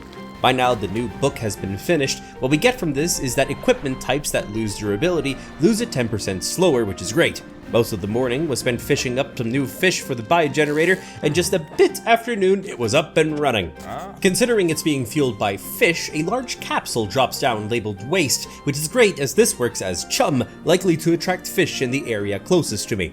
With the power now running, the drill begins its descent, and alarms rang across the expanse. As it touches the ground, a rift of lava just cracks through the earth, causing an oil spill in the distance. Stefan seems pleased by this, oddly enough, though Werner is worried about this huge crack, and I gotta say, I'm feeling what he's feeling. Stefan calls for the drill to be halted for now due to the fissure, and asks us to gather information about the consequences of what they have just done. He also hands us an infused rod, though I do not have the storage for it, and had some mishaps trying to install it and messed up my inventory in the process, but we'll fix that in a little bit. For now, Stefan wants us to collect specimens that fit the silhouettes of this display here, which seems bizarre, but I guess we'll get it done. Now installing the rod as he requested, I also noticed that the rig has tons of new building spots for facilities. We got an engineer here that is able to sell us infused rods, a welder that wants Ironhaven crates to set up his facility, as well as another engineer, so that's 2 crates to look for. For now, I decided that it was best to head to Greater Marrow for much needed repairs, and upon docking there before day's end, we do our upkeep and hand in the hook flag to Pete, and then decide to make it our goal to paint my boat purple. Let's see if we can get enough mutated crabs for that. A little side quest if you catch my drift. I then caught some prized sharks at the beginning of day 43 and sold said sharks to Fritz. And I thought to myself it would be a worthwhile investment to purchase his whole stock of crab pots because I do want passive money and mutated crabs, so I tossed them out between Greater Marrow and the oil rig. Even spotted a roaming great white shark in the area minding its own business. At least that's what I thought till it started chasing me. We got a Jaws situation on our hands, but the escape led me to a red-hooded figure on some island. But I learned last time that those are fetch quests and I didn't feel like doing that right now, so toodaloo, my friend, toodaloo. I did return to that big shipwreck with the hammerheads though and dredged up some Ironhaven crates while there. I brought them back to the rig and Werner let us know that he reported the operational status to HQ and says we will be compensated for any additional biomass that we bring. In short, we can now sell fish at the rig. At the lower deck though, a figure emerges, calling us over to the shadows. This ominous figure wants to do business at the undermarket. Obliviously, I follow him down, but it seems like he operates like a regular sales point. I do end up selling our old lights and purchased a better pair here too. I then handed in 1 crate to the tech lab, and how they can build this fast with this little bit supplies is beyond me, but either way, we can enhance our abilities here. These will cost research points too by the looks of things. I did the same process for the foundry and bada bing bada boom, built in no time, literally. I think with raw materials here, we can build Ironhaven crates, which ironically is items that we need for the tech lab. Seems like this game's item sink, if you know what I mean. I asked Stefan what the purpose of this rig was. I mean, I know that it's oil, but the question was there. He actually hints that there is more to the operation than meets the eye, but won't give any specifics. I decided to just end the day here and slept till dusk of day 44 and decided that on this day I would head towards the oil spill area. Surely there will be something of interest there. Seems like the sludge is slightly lit on fire with tons of goop coming out of it. Hesitantly, I touched said goop, wanting to fish some creatures here. This is an odd fishing game if I've ever seen one, but these are the strange creatures that Stefan requested. But they keep getting freakier and freakier. During all of this, I also noticed some dark splashes infiltrating my inventory. What they do, I have no idea yet. I didn't want the specimens to spoil though, so I headed straight back to the rig and handed them in. 1 down, 3 to go. Luckily, we can see the names of the other ones that he wants. The sea cucumber is caught with nets, an osteotrachen something something, and a paddlefish. I also decided to deposit the foul ooze in case that it messes with any future catches. Against my better judgment, I set out as the sun was setting, as curiosity just got the better of me. And as I was heading to the oil, I found out that I can get prawns now from the crab traps in this area. I then approached the ooze at around 11 PM, but this place gets more hellish by the hour. No matter, I kept fishing straight into day 45, and things were getting a little bit too crazy out here. So I skedaddled back to Greater Marrow for a pit stop sale, and the mayor appeared at the dock as we arrived. But something feels off. We only understand every other word from him, and I don't think the problem is him. We might have overdone the fishing last night as we just stumbled into town in a haze. With a quick sail to Fritz, I figured that, the mayor's probably right, we probably need to sleep, but we can't. It's already daytime. All I can do is keep on working even though my panic is off the charts. So with nothing better to do, I did spot some oil spills behind Greater Marrow, and I just couldn't resist figuring out what abominations we could find there. But man, the oil just messes with your speed severely. I did manage to find an osteotrachen something that Stefan wanted so badly, and even got a trophy version for him. So that's one off the list. I loaded up on a lot of these suckers too before making my way back to the rig. Upon reaching said place before midnight, I got to hand it in, so only 2 more to go. And also, we're racking up some good coin during all of this. Might be able to get some upgrades soon. I then proceeded to spend all of that money on research parts, and hear me out, these are important and will be worth every penny. See, I did want to get mutated crabs for the dye, so I decided to spend all of these research parts on new crab pots, and also might as well learn the trawl net as well. Having been so incredibly productive, I decided to rest here into the morning of day 46. After all that, we head on out to collect our crab pots while also keeping an eye out for Ironhaven crates, and during this, I surprisingly got a ton of the sea cucumbers that Stefan wanted. Needless to say, I skedaddled on back to deposit it, leaving me with only one nightmarish creature left on the list. The final one is the paddlefish located in coastal waters, so we know what to look for. With the Ironhaven crate and 50 buckaroonies, I enhanced my light system so we shouldn't build up panic quickly anymore. I also purchased one more research part that I'm saving for later. I first managed to set out at sundown to find that paddlefish for Stefan's samples. However, the angler boat started chasing me, and my only choice was to take refuge back at Seal Point at midnight and fended it off with a good night's sleep, bringing us into day 47. Now that the coast is clear, I spotted a new oil patch that needs investigating, and bada bing bada boom, the paddlefish was obtained here. A trophy one on first try too. Not bad. And I gotta say, all these different fishing methods are very entertaining. It never really gets stale, and I even got this really bizarre mutated osteo. Now then, I am pretty sure that Stefan would love to see this final specimen, so we're off to hand it in. And on the way, man, the roars just never end out here. There is always something lurking beneath, I'm sure of it. Thankfully, I reached the rig safely at the end of the day and handed in that final specimen, so Stefan started researching like crazy. Turns out, all of these fish are prehistoric, only information exists of them in fossil records. Seems like this fisher has brought old species up to the surface. Here's where Werner interrupts our conversation, shouting an order to the megaphone. He commands the drill to be pulled up immediately. This is when the ground begins to shake as they pull the drill up, and the earth quakes as the fissure spreads further and further towards the Gale Cliffs, covering the area in a new oil slick. He calls for the drill to be shut down, though this doesn't faze Stefan. Even while the drill removed, the fissure continues to expand. This means we might have more specimens to look for. Also, we get told there are contaminants leaking from the fissure, and this likely has to do with all these mutated fish. He mentions that the engineer at the factory has developed a system to siphon the contaminants, so I might be able to undo what's been done. Because of all these happenings, we are to fill a canister and bring it back over here. At this point, we can unlock the tier 2 of the factory if we bring another crate, and Stefan has a new list of samples to deliver, likely from the Gale Cliffs, but at least we have some pocket change again, and I know what we gotta do. Not wasting any time, I headed on straight over to the Gale Cliffs, ignoring the dangers that the night may bring, leading us into day 48. Ooh. Oh. Oh. Oh. Uh-oh. I say that, but the giant stingray chased me into Greater Marrow, which I thought was a safe spot. Turns out it's not, which caused us to take some hull damage, but thankfully Sally repaired us up in a flash, and so we headed on back out. After witnessing a whale-squid battle along the way, we reached the Gale Cliffs around 10 AM, and began checking the oil for specimens. Sadly, this trip was in vain as I couldn't use the rod that I had here, and hold up.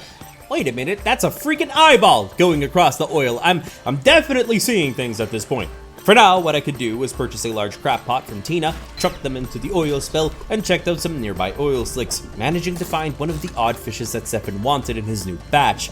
At this point though, my best bet was to head on over to Greater Marrow for some upgrades as we're getting closer to the halfway point of this adventure. Whoa! Whoa! Oh! Not you again! Oh!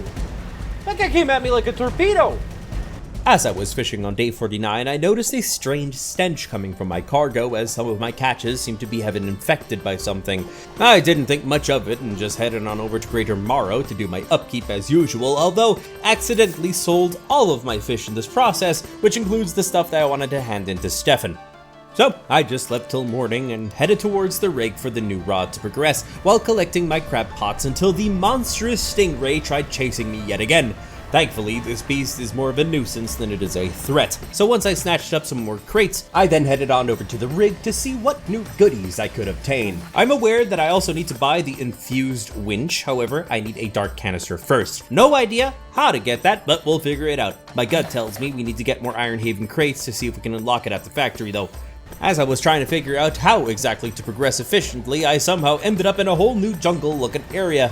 Kinda looks like mangroves, to be honest, and there's an odd creature here indeed, some bulbous, slimy things, and an alligator. Looks like I ended up at the Twisted Strand. Not what the doctor ordered, but it's fine. I checked around for the time being and found the rickety pontoon, another spot for Tina. Always good to see a friendly face, even if they just magically appear out of thin air. Now, having a safe spot to get to, I took a peek around the area in hopes to find more crates. All I did find was a giant trap of sorts in the middle of the lagoon. Not gonna touch that, no sir. What I will do, however, is keep fishing up some bizarre creatures during my stay here, and I noticed that this place has a lot of torches with arrows lighting up the way. Did I feel safe here? Not in the slightest, but I didn't have much of a choice now, did I? I navigated the winding pathways through the night, and I found another rock slab. By the looks of things, I need to fill it with mutated fish, and lucky me, I actually have a few, so I did just that, and the water reacted to this as a buzzing sound filled the air. As the water bubbled around and swallowed the offered fish, I was offered a tendon rod, which appeared before me. An ungodly device, as the description calls it. For now, I just sent it to my storage as I can't install it. That is a very interesting feature though. I wonder what the other shrines have to offer. As day 50 set in, I was still quite confused and now completely and utterly lost here. I have no idea how to get out of this place, especially since the vines here don't want me exploring too far. I continued nonetheless, discovering the old wreckage of a fighter plane. I investigated it and got a few items, as we tend to, and bizarre, evil-looking birds started chasing me the deeper I went. But I got to a part where I got to dredge something that seems to be important, and as the birds leave the sky, I discovered a mortar frame. No idea what the heck this is used for, but likely for the story. Another note in a bottle was spotted, which I'll be sure to read later on, and more trees blocked my path as I don't have any explosives to break through. I know I came here to look for Ironhaven crates, but the situation has changed. I'm just stocking up on raw materials while I'm here, while getting the odd research part here and there. But thank the lucky stars that I managed to make it back to the rig in one piece with all of this loot, as the eyes watched me from the fog.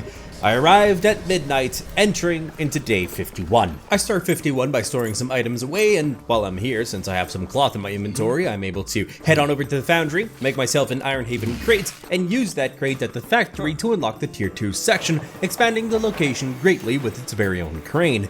Here we are able to obtain the siphon trawler that we need to get the dark canister needed to make the infused winch that we need to continue getting specimens for Stefan over at the Gale Cliffs. I decided that it would be wise to sleep a few hours before heading on out, and I figured since I already had seen the Twisted Strand, I might as well head the opposite direction and check out the Devil's Spine that is nearby. This was a good idea as this territory does have crates that I had not gotten yet, so I hopped right to it. And I couldn't help but notice that this place has some bizarre ruins unlike anything we've seen up until now, along with another note in a bottle that I'm sure I'll check on later in the video.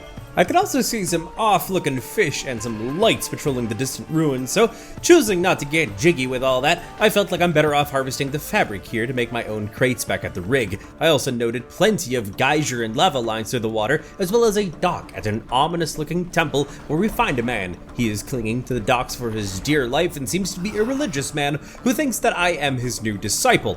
I accept the offer hesitantly, and he believes this is destined from the deep itself. Sounds like a water-based religion. Who would have thought in a world like this?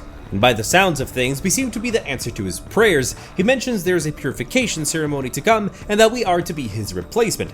First things first though, a small trial. He asks, what does the spirit seek? I respond with emptiness, as it sounds like the most out there, which seems to be the right response. As for what does the flesh crave, I respond with the sting of the salt, going with the ocean vibe here. The last question being, what does the world deserve? And I responded with nothing. And it seems like I got them all right. I don't know what the other options would have done. But either way, I still have much to learn, he says, but we will gain knowledge in time. As his initiate, I am to act as the herald to the purge, as the ones before me.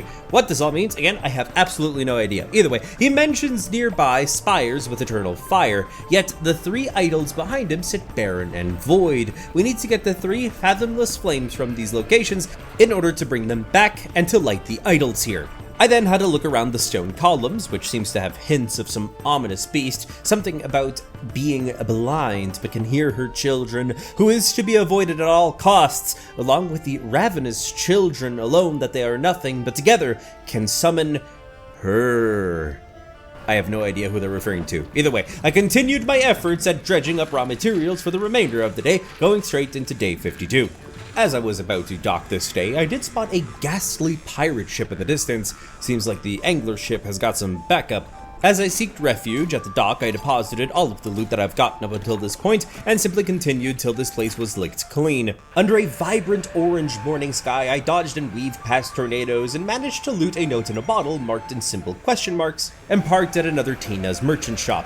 Once it had blown over, I headed to check the area and caught a snake mackerel, and thank goodness that I remembered that the hooded figure wanted one of these for his fetch mission, so I headed back to his location as fast as I could.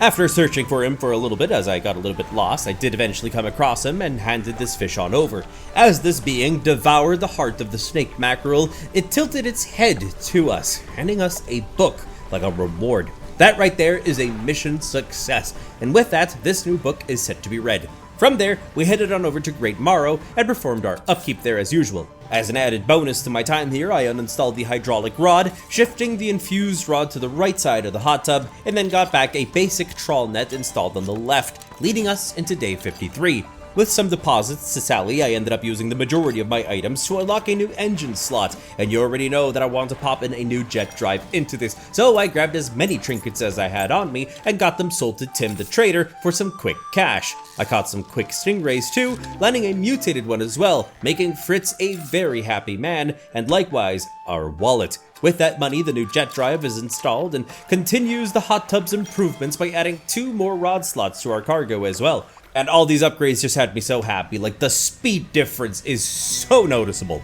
My priority at this time was to get better infused rods, as I kept getting to places that I couldn't fish at anymore, and since I didn't have my oceanic set up, all I could do was get my mutated crabs from the pots, which I did bring over to Pete in hopes of making that purple paint. Sadly, this is not the crab that we're looking for. We need a tangled crab as well as an imperious lobster. This did allow us, however, to unlock the mint color. Not much, but it's a slight change and it feels fresh. And since we're changing things up, might as well add the hook flag to the boat to keep things color coordinated. Like that, we are now as green as could be, and I was about to make my way to the rig when I spotted a bizarre contraption in the distance, looking like the angler ships that keep chasing me, but something seemed different. It seemed like a ghost version of the wreck with the hammerheads that we saw. Anglers were chasing me though, so I didn't have time to really check this out. And I did fiddle around with the trawl ability later in the day, but I just couldn't figure it out this time. But either way, I arrived at the rig at the beginning of day 54. I now had everything needed to get a siphon trawl built, which I did, and it took a few hours to install back onto the hot tub. And since we now have the ability to gather dark canisters from the oil slicks, I figured now is as good a time as any. Just as I was about to arrive at one slick, the new book finished and I now have a 5% improvement to sale and buy prices. Not bad, I'm actually really happy about this one. And you know, just as I expected, the siphon works to clear up the oil spills, harvesting it up like a charm in no time at all. On the bottom left, you can see how much is needed to fill a single canister. Most of the day was spent cleaning up the area, and by the time we had a filled canister, it was close to sundown. And seems like we could also have multiple canisters in the trawler at a time, so I just kept adding into the nighttime hours. Surely we're going to need a lot of this stuff, I thought. By the time that I had 2 filled up, it was almost midnight, and I guess so far so good, I might as well continue, but that's when a weird eye started chasing me into day 55. So I just skedaddled on out of there, as I was happy that this day I would be able to hand in those canisters to get some new gear, when the absolute unspeakable happened. Oh! Oh! What is that? Okay, well, I'm by the rig. I'm safe. But what? Holy! Oh! Oh! Oh my God! Oh! I just banged my leg against my desk. Ah! Note, my lovelies, that there reset us all the way back to the beginning of day 54, so we will be redoing everything that was done from there on out. This means that we headed back out on day 54, completed the book again, and collected the oil. The only difference will be that this time around I made it back to the rig before midnight and managed to turn in the 1 canister to Stefan, and as he held it to the light, it caused the bulbs to flicker. Seems to have an effect on electrical equipment. He doesn't tell us if he discovered anything noteworthy of the fluid, and the second dark canister was given to the engineer, who we will call Elizabeth, but I do not have the funds for the infused winch just yet that I need.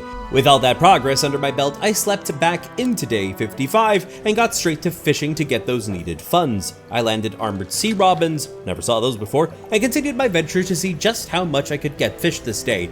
Also got a serpentine mackerel, kinda looks like a sea snake thing, and money making was primarily the main focus of this day. After performing some upkeep, I now had the funds to buy the infused winch from Elizabeth that I wanted, and considering that this infused winch has the same and more fishing spots available as the infused rod, I swapped it out and took on the versatile rod, so this installment brings us into day 56. And at least this day started in a relaxing way. The goal was simply to reach the Gale Cliffs to fish the specimens that Stefan ordered from there, so after doing some upkeep along the way, got to fishing in this here oil slick at the location. And thanks to my pre-existing crab pots at this spot, I managed to get a trilobite, so that's 1 down off of the checklist. And by placing it in the universal storage locker, I could sell off the rest to Tina, and then got straight back to fishing, catching a nautilus later on. Another one off the checklist for Stefan. Same goes for this slippery lancet fish. Progression is going surprisingly well, I gotta say. As I continued searching for the final specimens on day 57, a sickly stench appeared from my cargo. Not sure what it does, but I most likely don't want it lingering for too long. Eventually, I found a shallow spot to fish at, and successfully got what I came here for, so I'm off to turn in my prize. As I was on my way, a murder of crows snatched away my trilobite, which was what I needed for Stefan. If that wasn't enough, that stingray started chasing me yet again. This place just won't give me a break. To my luck, though, a crab pot in the distance supplied me with what I had lost, and considering these spoil, I headed straight back to the rig at sundown, avoiding all the abyssal dangers and their mamas that were chasing me into day 58. And thankfully we arrive at the rig while it was still dark out, the specimens still alive, though tainted. Stefan most likely will enjoy this though. In each he inserts a syringe, drawing fluids from them, some yielding a dark, clotted substance that seems to crawl inside the vial. Sounds like venom, to be honest, if you get my reference. As we do this, something in the deep brushes against the towering legs of the rig. We begin to witness powerful thuds as kraken-like tentacles with eyes slither up the pillars. The rift seems to extend towards a tropical area in the distance, and Stefan is shocked by this large creature holding the rig from the bottom. You know, I don't like the fact that he says, so it's really here. Like, what is it? Define it, boy, define it! Here he mentions he had a student long ago that was developing technology meant to help in communicating with creatures, an attempt to emulate a language that they could not understand. She did not agree with Ironhaven's methods, and thanks to him she was at least able to post out at Basin away from here. He asks us to find her as he hopes that she progressed her research enough to aid with this situation. Of course, there is also a shopping list of creatures for the area that we need to bring up as well. And the great thing about all of this is now this storyline lines up with that of Carl's requests to find the relic, so we can knock out 2 birds with 1 stone. After a short nap, we begin the long journey towards the basin. After a few hours of travel, I discovered an odd light in the distance, but then a silhouette came into view. We must be close to our destination, I thought to myself as I caught a mackerel. We continued forward and approached the structure. Turns out the light that I saw was the tip of a satellite, and we officially have reached the basin, docking at the old fortress here. Here we find a researcher, who we shall name Riley, and turns out she hasn't seen another soul in months and appreciates our arrival as she needs a helping hand. She needs some samples collected for her study and originally was working from the outpost at the center of the stellar basin, but it was attacked by a large creature that now calls the basin its home. This put her research to a standing halt. As for the specimens she has requested, they all look a little bit gelatinous. And to our luck, Riley happens to be the researcher that Stefan sent us out to find. We ask her about the defensive tech that she had been working on. She says it doesn't interact with anything on a physical level, as apparently this defensive tech was to further Ironhaven's exertion over the natural world. Seems like they wanted to change the natural order in a way by the sounds of things. She continued the project, honing in on a single word in the system: flee. I tell her that we need to protect the rig and its workers, but she couldn't give a rip about it, though not everyone there should have to suffer for the corporation's actions. She gives us schematics that we can use to build in her stead. She clarifies, though, that she does not forgive or approve of the corporation's actions. For now, I snatched up another note in a bottle here and had a look at the center basin and noticed a blue glowing pair of lights under the water and an odd hum in the distance. Checking further and further, I noticed the lights were moving and that these are in fact tentacles. Oh, I thought that was just part of the ground. Is that just part of a squid? Wait, is that the whole body I'm looking at? Ooh, okay. Yeah, Silly me insisted on trying to fish here, and I did actually catch a glowing octopus, one of Riley's requests. Cautiously, I moved around the center, trying to avoid the slumbering beast. And, I also couldn't help but notice the giant pillar of red glowing smoke that we saw in the beginning of the adventure emanating from the center of the stellar basin. I guess we found its location after all. As I grabbed another note in a bottle, I thought to myself, these jellies are another specimen that Riley wants, and, well, I can't fish them apparently because they just happen to explode like zits. I then thought that I pulled up to one of Tina's merchant shops in this area, but turns out this is the research outpost Riley mentioned where she worked at. The lab is in shambles, so I checked out the place, looting 2 research parts, much to my surprise, and you know what, I'll take that as payment. We end off the day with just checking out more of the area, and to kick off day 59, I managed to catch a firefly squid, the final piece to Riley's request. Amongst a shipwreck, I managed to find a treasure map piece, among other goodies, plenty of materials as well, which would be needed for the upgrades I want. At noon, I did find Tina's outpost here, finding it funny that she's like this world's Nurse Joy, if you understand that Pokemon reference. Either way, since we now have the perfect spot to do upkeep in this area, it was time to fish and discover all new species. Even caught a barracuda here. Oh no. Every time, man. Every time. Man, you know what? Side note, I actually love crustaceans. They're like one of my favorite animals on the planet. But this game, man, every single one of them at least has been so frustrating. After catching some more species, I did find a bit of a tropical settlement, but I'm going to need explosives if I want to get in. I could also hear a dog barking, sounding like it might need help. I'll be back for that later, don't you worry. A new flag was obtained, and I was sure to keep my distance from the local ghost ship. I cautiously went on past patches of oil as something began to chase me, and tornadoes began to bash me straight into day 60. Things were taking a turn for the worst rather quickly. Upon reaching the old fortress, I turned the squid into Riley, and I could see that the damage that I took damaged my light and versatile rod, leaving me no choice but to rest here till morning, and then head on over to Tina's for some much needed repairs. I also was sure to buy some explosives at her shop, and just started to use research parts to get better trawl nets and some new crab pots unlocked. Considering I want to get the jellyfish, I uninstalled the infused winch and purchased the improved trawl net. By the time it was installed, night had already set in, so I got straight to jellyfish hunting since they're easier to spot, going across the area hoping for the best, and just like that, an Aurora jellyfish was obtained to kick off day 61. By handing over the jelly to Riley to complete her list, she then mentions that she needs more specimens from deeper below, but that's going to be a bit of a problem. See, these ones need to be caught from the Abyssal zone, and requests that we retrieve prototype parts from the outpost first, but do so during the day preferably.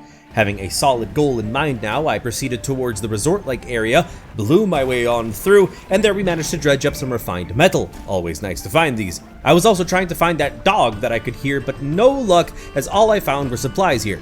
During all this, nighttime caught up to me before I even knew it, but thankfully, at long last, I found that pupper. It's stranded out here at this abandoned shack. I approached it slowly and tried to call it on over, but it only approached cautiously, so I offered it a bit of fish, and as it ate it, I worked up the courage to pet it. It understands that I am no threat at all, and as I make my way back to the hot tub, it began to follow me. And of course, I'm not going to say no for a dog to tag along on our seafaring adventures, so it overjoyed as it wagged its tail, and we shall name this little guy Duke for now. We took him along with us, but the logical thing would be to find him a permanent home because the sea life might not be the perfect fit for him. As I was circling the basin in the late hours, I threw the trawl out and then soon after parked at Tina's for a bit of upkeep. We then upgraded our trawler net slots by 2, and to end off the day, I checked the pot, getting a bizarre crown of thorns. Takes a lot of space, so it must cost a lot. The next day, I wanted to get to that glowing light, but I was worried due to the colossal beast, as when I moved closer to the center, it begins to react to my presence, so I didn't push my luck. Especially since what I had thought to be the body was just another of its many tentacles, the body being in the center with its jagged maw. And it is a threat indeed, because when I get close to it, its tongue begins to protrude and lashes out at me. I'm currently clueless on how to get the ring for Carl, but one thing I was certain of, I needed scrap for some upgrades. At the expense of being smacked by a tentacle from the oil slick, I dredged up some more resources, and after searching far and wide, I got a total of 3 scrap, and finding a curious chest on the beach, landed me some doubloons and more pieces of the map that I was collecting. This place is absolutely littered with treasured trinkets, but before I knew it, my cargo was full and I was back at Greater Marrow doing my upkeep as usual. And here I got 4 new cargo spaces, which is a really nice addition. I then went and sold the trinkets to Tim, still unsure what this mortar frame is for though. This day was ended by learning a massive crab pot and purchased one because why not? To kick off day 63, I uninstalled the trawler and re-equipped the siphon. With that, I went back to the basin, filling my canisters along the way. Dredged up some scrap here too while I'm at it, and also found a messed up campsite with strange symbols etched into the sand. I did spot some footprints that were leading away from the campsite, but all I found was a sapphire ring for Tim in the end. One canister was filled with a dark substance, while a crab pot was placed here too. I continued with the material grind, as I'm sure that it's going to be very much so needed for the end. This all lasted into day 64. I caught a Medusa octopus to get this day started, and it looks pretty gnarly, ain't gonna lie, but money's money. By sheer coincidence, I made a stop at Riley's, and it seems we found a forever home for Duke. Love to see it. Adopted already. I'm gonna miss him, honestly. All of a sudden, he seems sick though, and vomits out a wet glob onto the floor. Something seems to glisten through the mucus. It looks like it was just a ring after all, but we'll take it as a parting gift, I guess. How lovely. As the sun rose, I began to fill another canister while avoiding the eerie tentacles, and these patches are massive, so much so that I got 3 of these canisters filled up. I know my business at the basin is not finished, but I am desperate to get more scrap. So I parked at a nearby island, said hello to another member of the Shadow Wizard Money Gang, hey what's up, how you doing, and kept moving along. I found some scrap here, but it was guarded by another crab-like horror, so I approached cautiously, not to awaken it. Sadly, it's just a trinket after all, but at least I made it out alive. Later in the day, I was heading in the direction of the iron rig and got a crate on the way. Curiosity had me distracted though as I entered the mangrove area for another node in the bottle, which had me stay here into day 65. The vines were not making my exit from here any easier though. Oh! Ooh! Ow! Ow! Ow! Okay. Oh boy. What's going on? What's going on? Is it you? I'm out of here. I'm gone. This escape allowed me to find the scrap that I desperately was looking for. Also managed to find a mortar barrel here. Still no idea what this is for, but we'll figure it out eventually. I then reached Tina's outpost for some upkeep and used the scrap to unlock the final cargo spot for lights. And thus, the final and best hull upgrade is at our fingertips. It just needs a lot of supplies and a lot of moolah too.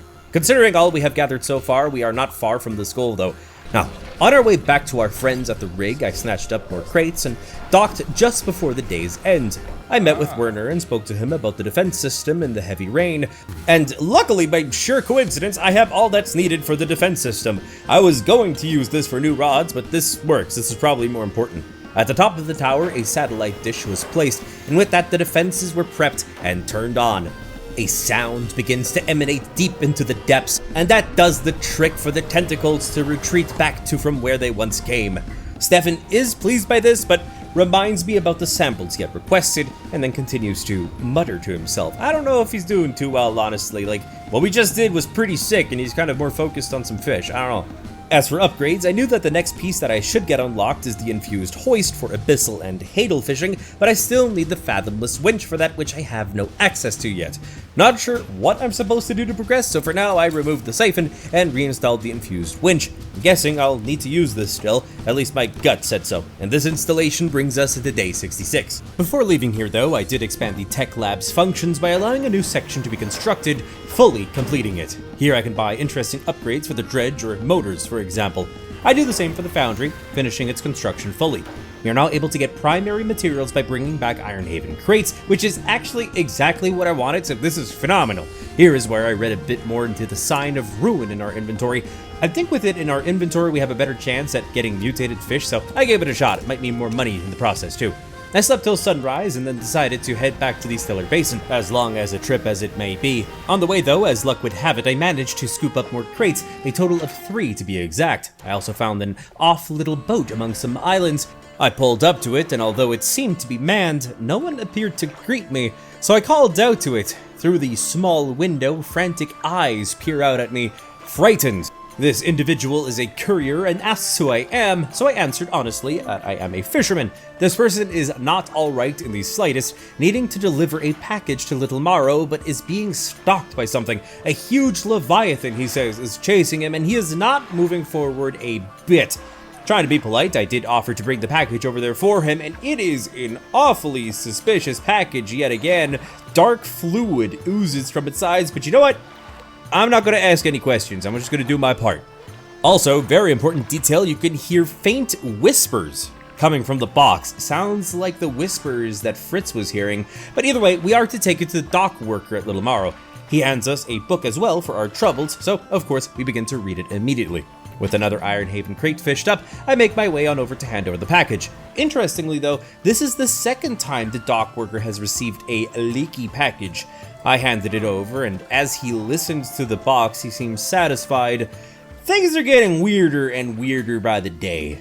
To continue with these weird vibes, he asks us to wish him luck as he leaves. For what? I have no idea, but he's probably going to need it. Wait a minute though, we didn't even get paid! Either way, some upkeep was done at Greater Marrow, and there I decided to just head on straight back to the rig to get supplies out of these crates that I fished. I did make a quick pit stop at Steel Point on day 67, and here I was sure to grab up more cloth before heading out. I got a very questionable looking sea cucumber on the way, and then reached the rig by about midday. With the crates, I got the final piece of metal needed, and a bit more cloth.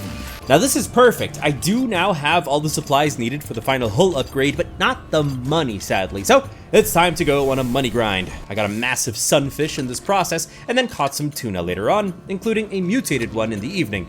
Evading the ghost angler ship, we dock at Greater Marrow, and with Fritz prices, we got that sweet, sweet money in no time. One haul after another, this money grind continued into the next day. It wouldn't be long before we had enough. Although I can't forget to loot these crab pots either for some quick passive cash. And you know, I always was frustrated when I didn't have enough inventory space to place the fish, and I just could never reorganize anything, which was when my scriptwriter, 7th, noticed the box under the fishing spot, and thanks to that, I now could finally reorganize my info. Thank you, Mudgy. Either way, the hauls were just getting more and more lucrative by the day, which is just beautiful to see. And what's cool is that I still find new fish species till this day. There's just a whole ton of these in this game, and that just keeps things nice and fresh and new. Later on, a tornado damaged my hull just as I was about to park at Tina's, causing me to lose a prized swordfish that I got earlier. That's a lot of money down the drain. It is what it is though, sadly. As the day switched on over to day 69, I did catch a nautilus, but this one is mutated beyond recognition. Its face is a freaking human hand. I love the designs in this game. They're so cool. An Ouroboros flag was fished up as I was heading back to HQ the next day, but something felt like it was trying to stop me. Oh! Oh! Evasive maneuvers! Ooh! Oh, mama, that was close. Oh, no, that's the torpedo shark. Ah. Needless to say, my panic levels were off the chart, and by the looks of my cargo, I was one hit from being sank. Nothing Sally can fix, though, with some hard-earned money. As I was fishing for more mutations later, I did get a host eel with an enlarged rib cage, but this haul fetched an insane price, allowing me now to, at long last, get the final hull upgrade. I popped on over to Sally's shop, popped in the supplies, and presto, tier 4 hull upgrade is complete. Just look at that inventory space. It is absolutely gorgeous. And the excitement doesn't stop there. I completed that new book that we were reading, which gives us a 15% resilience to panic. Get away! Leave me be! You have nothing. There's nothing for you here. Day 70. We stop off at Greater Marrow for some upkeep, and here I was stuck on what to do, so I decided to head back to the Basin to try and wrap things up there. Not sure how, but that's not gonna stop me from trying. And as focused as I was dredging up some supplies along the way because they're just always needed. It would be just after midday when I reached the Basin, but I couldn't help myself from grabbing all of the supplies as we are close to having a maxed out hot tub with all of the bells and whistles. At the research outpost where Riley used to work, I did manage to get a prototype part that she had mentioned in her previous dialogues, and as I was going to bring her these parts, I got some sea slugs and a spiny lobster from our crab pots here. That tells me that this is the spot to possibly get that mutated lobster that I need for the purple dye. Shortly after, I brought the items to her that she requested, and this will allow me to catch creatures from a deeper depth, but is quite slow to catch. It's a sampling device for Abyssal catches. She also has built a repulsion machine that shines a light so bright that it could either deter the beast from attacking, or possibly enrage it. I guess we'll find out. I'm to attach this to the research outpost before I begin, and to top it all off, she has a new list of specimens for us to catch. Based on their shapes, Abyssal is quite fitting. To prepare for this massive project at the center of the basin, I made a quick pit stop at Tina's under an aurora-lit sky. There, I equipped the Abyssal rod on day 71 and then headed on over to the outpost to equip the repulsion device. The system was operational by early morning and fully activated. This will keep the creature at bay for a short time, so I headed on out to the middle of the basin as the tentacles were no longer to be seen, but all over the place there were only hadal fishing spots, and I couldn't get any of them, much to my frustration. At least I got some interesting trophy items though, and I'm 99% sure that the red spot in the center has the relic ring for Carl, so I headed on over to Tina to see what I could do to get hadal fishing installed. Here I learned that I can access the bottomless line to research for abyssal and hadal fishing, and I dump more points into the fathomless winch that I'm going to need for later. However, for now, I removed the sampling device that was gifted to me and installed the new rod and improved the bottomless line, bringing us to midnight, and with that, day 72. The Kraken's tentacles have reached upwards again, but no matter, I managed to get some anglerfish that weren't too close to the beast, even a mutated one that's just straight out of Aliens vs. Predator. I kept working my butt off out here, now that I could explore this place fully, and every so often I brought some specimens to Riley, like this loose jaw, for example.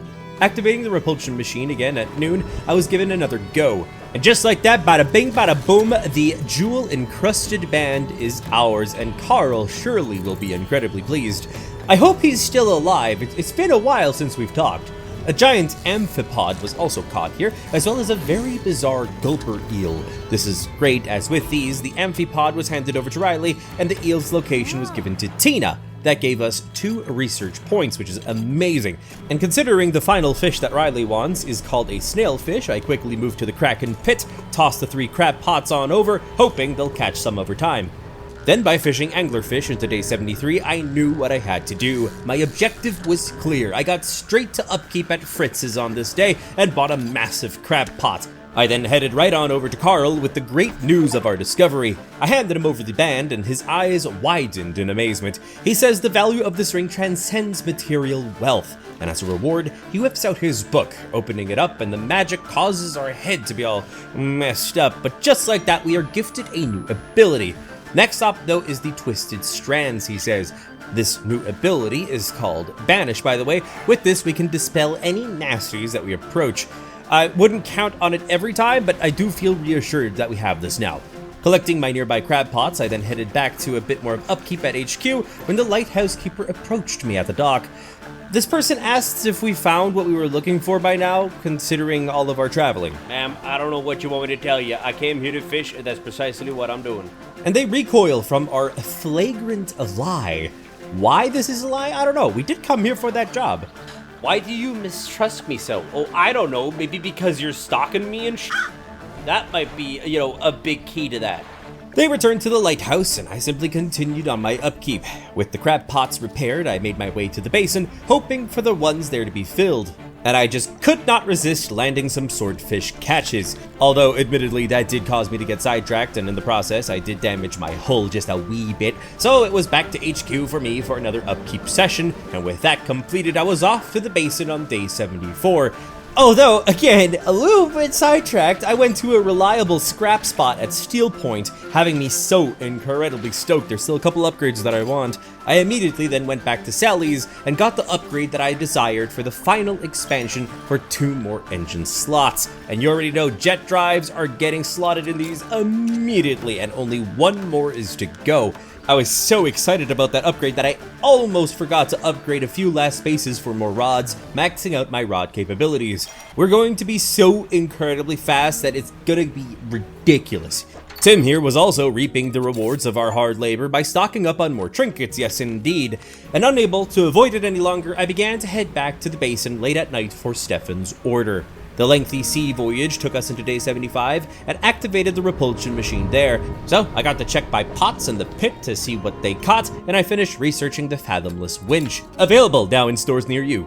Now, my pots are working, so this is the moment for me to go back to the rig to get some infused equipment. I also landed a sick hammerhead shark, which is incredibly sweet. And before reaching the rig though, some upkeep was done at Tina's mangrove location, and the fathomless winch was obtained and equipped, leading us to sundown. While at all this, I upgraded the light system with something a bit more high-tech, and also purchased the last jet drive that we needed.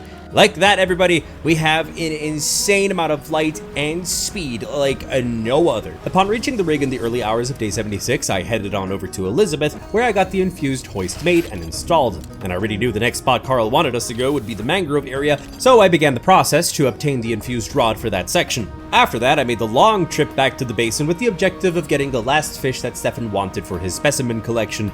Of course, with more prized fishes caught along the way and then sold to Tina. This quick buck allowed me to buy the anti-tangle line that we're going to need for the infusion later. And you know what? Might as well do the same for the heat-resistant line that we're going to need for that volcanic section. And that progress leads us straight into day 77. Here, we began with more fishing in the oil spills outside the basin area, getting a tripod spiderfish, one of Stefan's list, and this was followed by an eagle shark, so that's 2 in a row. I caught a mahi-mahi, not part of Stefan's list, but still a pretty good catch. And just a bit further out, got one of the sea slugs that Stefan wanted, so that's done and dusted. Right next to us was also a mutated hammerhead, by the way, but more importantly, we can't let these specimens spoil. So at the speed of max jet engines, I returned to Stefan, arriving at the rig just before midnight. We turned in the samples, and he connected electrodes and wires to the heads of those creatures. He speaks in metaphorical mumbo-jumbo, but we get that he's after their brains. He then proceeds to run electrical pulses through these corpses, and then by having some more conversation about occurrences throughout the area, I simply took my leave. Outside the lab, the foreman is having a conversation with a suited-up dude. Werner insists that the drilling should not continue, but the executive here, that we're going to call Earl, dismisses these worries. This fine gentleman is your usual stuck-up CEO type and forcefully commands the rig to be fired up yet again. As the drill proceeds to penetrate the deep once more, it causes even greater tremors as a new tear feeds to the mangroves nearby. This is when Earl turns to look at us and actually isn't too displeased with us helping out that much. He does mention the importance of the final construction on the platform for the fleet services and offers us a deal. If we help build it, he will allow the workers to upgrade our boat with a significant hull upgrade. I mean, I'm sold. After this job though, we are not to come back here ever again, and the work here is to be confidential. Looks like we gotta get more Ironhaven crates for this project. It seems simple enough though.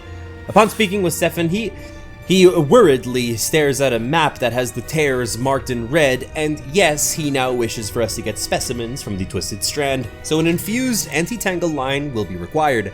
On day 78, we headed on out, in hopes to get more crates, but I damaged my hull yet again, and in the process, I lost my soothing tea. That's okay though, the clock's ticking and we gotta focus. Time's running out and we still have lots of work to do. I went the opposite direction of the Twisted Strand, I know, but hear me out. I visited Tina at the Devil's Spine for some upkeep because here, I kept my eye out for crates as I haven't visited this place too often. Doesn't seem like I am welcomed here though, as piranhas seem to chase me for some time. This is absolutely not the correct spot to look for crates, no sir. There are weird creatures here though, like this frilled shark, which actually looks more like an eel, but I'm no scientist nor biologist, I'm just a humble fisherman. Actually, wait a minute. Moving on, I did manage to find some crates in the later hours of the afternoon, so I hopped straight to it, leaving not a single one behind. At the beginning of the next day, I found myself back at the rig with crates in tow, and voila, the fleet service section was now built. Earl is pleased with this, and we are now allowed to upgrade our hull. As for the infused rod that we need for the mangrove area, I had the perfect plan to proceed. I was lacking some scrap, but one of these crates granted me 3. With that in hand, I took out some dark splashes that I'd been collecting this whole time, and with them built a dark canister from scratch to save me time. This I brought over to Elizabeth, saw that I was lacking some funds, sold the frilled shark to Werner, so problem solved there, and that right there, my lovelies, is how I quickly got the next infused rod. That's probably the most efficient I've been in this entire adventure, so let's keep it up, doing the same for the volcanic rod, making another dark canister, and presto changeo, infused fireproof rod. I don't have the cash for it. We'll get that later. For now, the objectives are as follows: finding the necklace for Carl in the Twisted Strand, as well as the sample list for Stefan. Time to knock out 2 birds in 1 stone. Part of the day was spent getting some much needed supplies before our journey though, which involved fishing some new finds in the mangrove biome, do a bit of upkeep, and then hesitantly begin to explore the goop, finding ancient and modern fish alike. Some incredibly large and some incredibly small. What I was most interested in though was these arrows, so I'm going to follow them. I caught some massive eels along the way too. It seems like I found an inhabited crash site. I spotted a one-armed man sharpening a spear who is staring right back at us. He seems friendly, I guess, inviting us to take a seat by the fire, so we take him up on the offer. He has been working on getting rid of the abominations here ever since he crashed in this jungle. He referred to them as mind suckers. For reference, it's the weird yellow eel things that come out of the water from time to time. He is not interested in leaving till he avenges his squadron.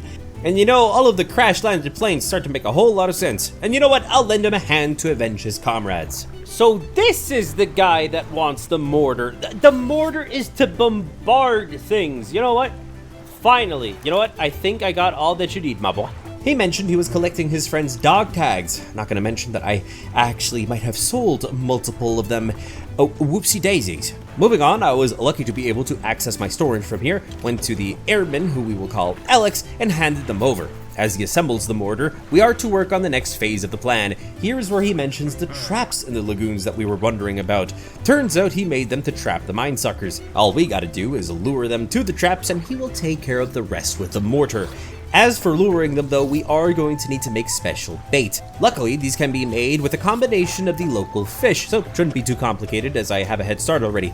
Just a bit off the dock, I caught a second eel, which allowed me to complete one of the baits. 2 more to go. And man, I am glad that I brought 1 explosive from the rig's black market, so moving around here has become a little bit easier. I did manage to catch a catfish at midnight, and the hunt continued into day 80. A few more gray mullets caught, which is when I headed back to Alex and finished the other 2 baits that he requested. All that is left now is to place the bait in the marked traps. Logically, I moved to the closest one and loaded it up with bait and moved away as those weird eel-like things appeared to approach it. And just as planned, they ended up getting trapped in a spectacle of human craftsmanship and then were successfully bombarded. Although in this whole process, I did manage to damage my hull by quite a bit, so I fixed it up at Tina's right outside. Now then, on to the next 2 traps. With the second one in view, we repeated the same process yet again, and it's even better a second time. And so, just like that, it's time for the 3rd and final kill. Oh! Oh! What? Whoa! Oh, you're still going. Is he made out of oil? I mean, Buddy's a little bit slow, but still, let's start. We're safe. As for this final trap, I don't think I can access it without more explosives, and my rods are broken too, which is a little bit of a problem. The only thing I can do to fix it is to seek repairs at the rig. With everything repaired at the end of the day, more explosives were purchased, and I decided to just sleep off some of the panic I have accumulated, welcoming the morning of day 81. Traversing through the winding pathways, I exploded my way through this murky swamp, and a piece of refined metal was dredged, and one of my rods broken. Again, I thought I was quite stuck, but I did somehow find my way to the final trap without explosives, thankfully, and so the final bait was placed, and the final mined sucker was taken out. They are no more thanks to that final explosion, so I returned on over to Alex.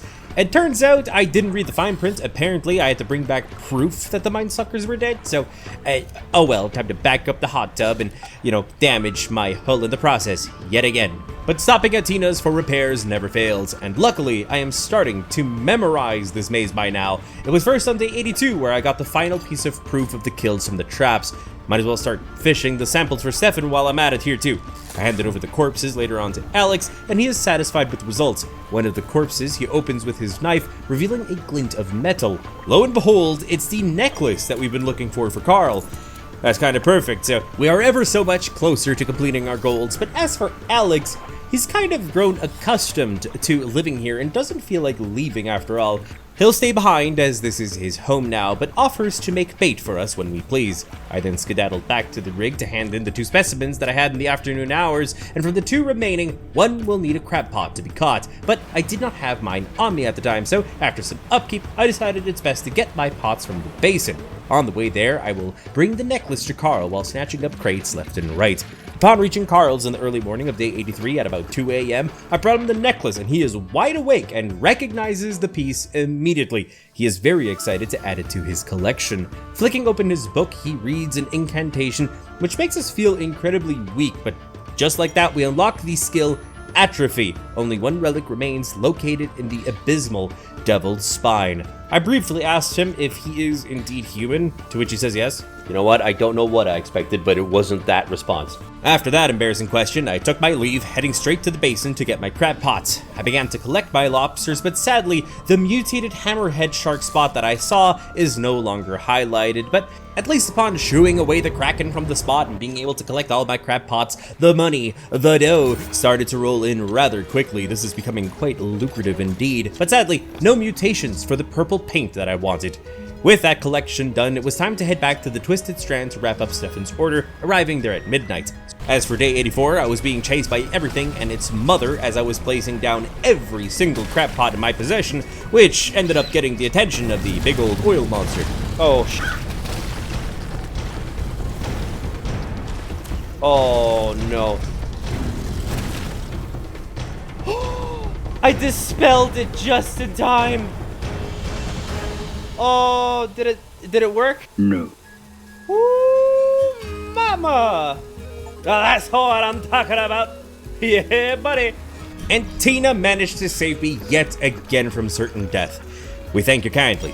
Now, as I'm waiting for the crab pots to land the last needed critter from this fishing method, I proceeded to try and catch the other one since the crows had actually stolen one specimen that I had caught earlier.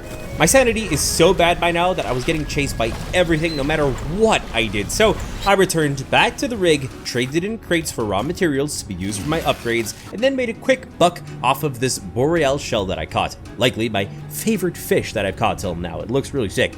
I began to trade in the crates after that, getting the resources needed for my upgrades. With all these new resources in hand, I began the final upgrades at the fleet services area that we had built. First, with the cargo hold expansion, we get 4 new slots, and repeating this process again, we completed the final light upgrade. And with all that out of the way, we can finally access the final hull upgrade that Earl promised us. We need this to get a maxed out boat. All we need is 1 more crate and a whole lot of cold hard cash. I continued my hunt, returning to my crab pots at the Twisted Strand and got some horseshoe crabs here. And might as well fish to grow our funds a little bit as they are very needed soon. I then got shooed away by Muck here, so I figured that that's my sign to go take a nap at midnight at Tina's to have a better go at it on day 85. So with some upkeep done to kick off the day, we head on out to inspect our crab pots. We got a giant mud crab. That is not what we're looking for, but that right there. Now that's the stuff right there. And I was also making sure to pick up some of my empty pots, as I'm going to need them in the Devil's Spine. No need for backtracking this way. I went back to the rig due to a full inventory, earlier than expected I may add, but I handed in the sample, so only the largest specimen is left. I then made a quick sale of my load. What did he say? Repaired the pots, and still had enough funds left over for the infused fireproof rod that we wanted, making it so that we are set for the Devil's Spine. I chose to sleep for a little bit to get into day 86. This day began by progressing the crab pot research, and then I set out to the Twisted Strand, having one more fish to catch there. Of course, I did make some pit stops for mutations, because there's just always something new to find in this game. I picked up our crab pots as well, as we're going to need them, and then continued the search for the final fish. And this one took me quite a long time to find. It was first later out in the ocean that I found it, a Zephactinus. I can just never escape Ark, now can I? With this in tow, we have no other choice but to head back to the rig to turn it in. Once I arrived the next day, I completed the order, but Stefan seems quite stressed out, maybe because the executive is here.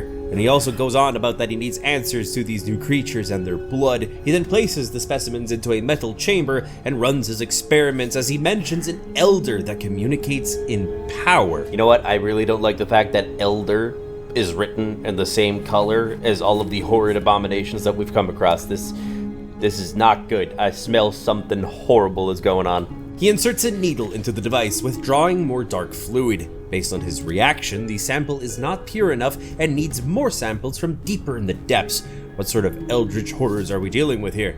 During this, Earl and Werner are having a conversation outside. This time, Earl intends to set the drill to full power, and no matter what Werner says, he has to do what he has to do. Just like that, the rig is set to overdrive, causing a strange noise to be heard in the stormy night. Large thuds can be heard as a large leviathan-like creature is seen circling the rig as a new tear reaches out to the Devil's Spine. Thankfully, the creature seems to have left, but Werner worries that the beast is the culprit of destroying the resource shipments and has set its sights on the rig. Sure enough, the rest of the staff is getting more and more panicked. Earl, though, not paying heed to the dangers, is only looking to reach the next layer underground. Werner gets more and more riled up as he explains their lives are in danger if they keep this up, but Earl simply does not give the slightest semblance of a shit. And during all this, Werner seems to be the only one here with his head on his shoulders, and he's so worried though that he asks us to set back the operations. They can't shut it down without repercussions from the company, but if it's stopped by a force of nature, they would have to abandon their posts. He knows it's crazy, but he asks us to turn off the defenses to make the drill vulnerable. By analyzing the defense system, which works off of Riley's fleet command, we conclude she likely has ideas on how to turn this off. Before leaving though, I wanted to check on Stefan's order, and he ain't looking too good. It seems like he's losing it, as I felt a chill running down my spine. He rocks back and forth, seeming to be sensitive to light. The man has absolutely lost his mind, although he's still as work-oriented as always. The final list of samples is all he is after now. Once I repaired my crab pots in the undermarket, I decided to sleep till sunrise for my own safety, and then headed out towards the Devil's Spine. On my way there, I concluded that it is very likely that if we help that strange priest that we once met, that we might get that relic for Carl. Also, considering each specimen for Stefan has required a crab catch, I dropped them all in a conga line along the ruins, freeing up my inventory. I then decided to start catching the samples for Stefan, starting with a Dunkleosteus. And I gotta say, I am really digging the prehistoric ones. It makes me feel right at home, although some of them are just a tad freaky. I also managed to dredge up a stone tablet, which then prompts a statement to bring it back to Tim. And I couldn't help but notice explosive areas with massive fish stored away. Along with that, weird noises started to haunt me through the night, and quite fittingly, I got an eye flag here. I was simply at the mercy of this place as my sanity was dwindling quickly, noticing the piranhas were the source of the noise and slowing me down in this process, hindering me terribly. I dispelled them with my ability and simply began the next day. Once I caught some eels on day 88, I was happy to have caught an infernal one, and I just continued on about catching yet another stone tablet. Not wanting these catches to spoil, I decided to head back to the rig so I could hand them in. Getting slammed by the torpedo shark once more, but it's fine, we'll live, we're quite tanky by now. The issue with that one though, is that the specimens were lost due to the damage, but it's fine, I remember where to get the ones that I lost. Did a bit of upkeep, and then headed back to the Devil's Spine. My panic was absolutely shot because of the piranhas though, but I pressed on, catching a giant dragonfish, as well as the sea scorpions that Stefan ordered. And thankfully I managed to banish the crows before they could steal any of the specimens. I then got the fish back that we lost, although mutated, and then got slammed by the oil monster. Yes, panic has gone too far, as that hit had me lose the eel that we were carrying. So, after some upkeep and some much needed shut-eye, I awakened on day 89, good to go. I got the eel back to stay, at the cost of damaging my winch by the oil beast once more, but thankfully I didn't lose any of the samples, so I went back to Stefan in the early hours to turn in my finds. I arrived there at noon, and I would finally get this poor soul his precious catches. He grabs them frantically, and in a horrid sight, he transforms into an ungodly abomination, completely mutated with fish-like features. He proceeds to devour the sea scorpion's carcass as the black fluid bursts from his mouth. He locks eyes with me for a brief moment, letting out a feral cry, pointing his ugly claws in my direction. His whole body twitches as he stumbles towards the window, gaining speed with every step, and just like that, throws himself into the abyss below, vanishing from our sight. I was completely taken aback by this, and I figured if anyone deserves to know what has happened, it's Riley, which is where I needed to go anyways to turn off the defenses for Werner, so I headed in that direction, confused by what I had just seen. I reached her dock as the sun had set, asking her about the defenses at the rig, and confirmed to her that they worked, which obviously was good news. Sadly, the workers want them sabotaged, and she clues in on what's going on and doesn't blame them one bit for wanting to end the operation. She has an idea, thankfully, to change the command signal from the word flee into that of a more so invitation. This word would be arise. All we gotta do now is assemble the device based on her schematics. It was on day 90 where I checked the specimens for her, still missing the snailfish that I totally forgot about, so after catching this hammerhead shark, I went to the outpost to activate its repulsion machine in order to wrap things up by getting this final catch.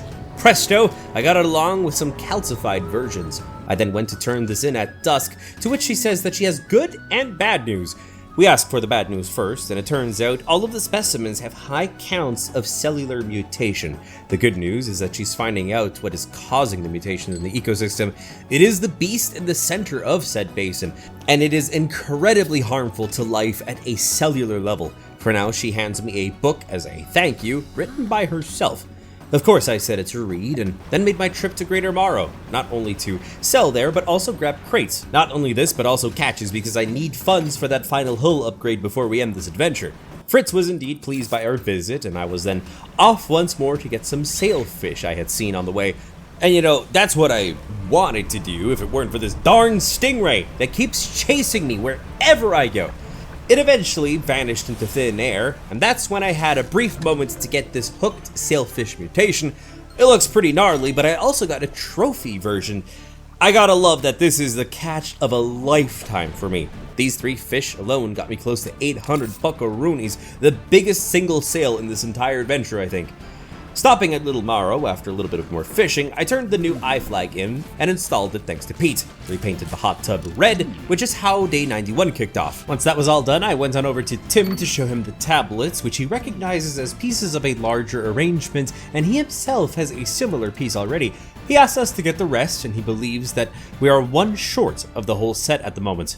I made another quick sail to Fritz, and began to make my way back to the rig while still catching fish along the way. With this last bit of cargo, I made enough money to purchase the final special hull upgrade at the fleet service. Tier 5 has been achieved, the cargo is incredibly spacious, as you can see right here, and the hot tub looks incredible. We sure have come a long way since that crash at the beginning of the adventure, but there still is much left to do.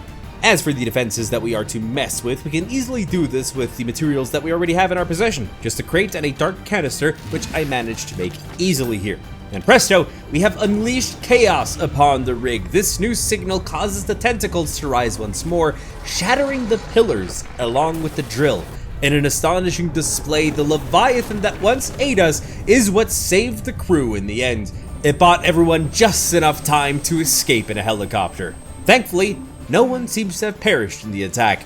The rest will wait for the next airlift to get them to safety, as they don't plan on leaving by boat, and you know what, I can't blame them. With all that done, I believe the Iron Ring DLC has been completed. Only thing we can do is upgrade the factory some more, but story-wise, I believe we are done. I'm still going to build this place fully, but I think it's time we get that relic for Carl. Now then, before heading out to the Doubled Spine, I bought some packed explosives and then made my way back on over there to uncover the mystery of the flames.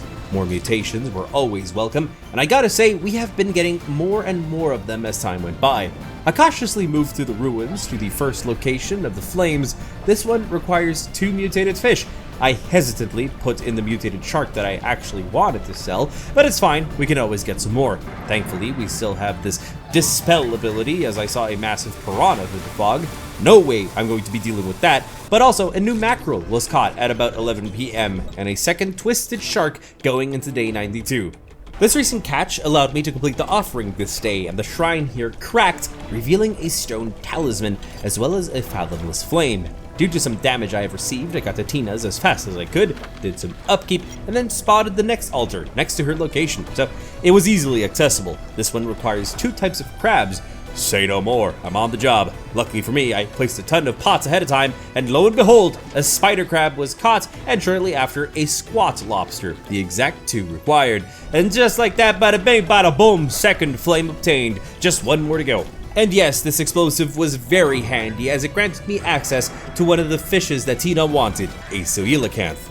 She rewarded me with 2 research parts for the information on where I found this catch, and I still need to find the oarfish and the giant tigerfish. I did remember that the oarfish was at the waterfall in the Gale Cliffs, but we gotta stay on track. The final altar was spotted in the back of the Devil's Spine, wanting a stingray and an oddly winged fish by the looks of the silhouette. If this is anything like the last 2 altars, they should be easily caught nearby in the area. This was indeed so, as the winged-looking fish was a ghost shark caught right off the rip. Luckily, I managed to save myself once more from the massive piranha while looking for the manta ray-like creature, but panic was building regardless, confirmed by muck and kraken-like tentacles. Even when not in the oil, I was being attacked by him. So arriving at Tina's after midnight on day 93, I slept till morning before continuing the hunt. And of course, I just had to lose the ghost shark due to the recent attack, so with upkeep, we're back to square one.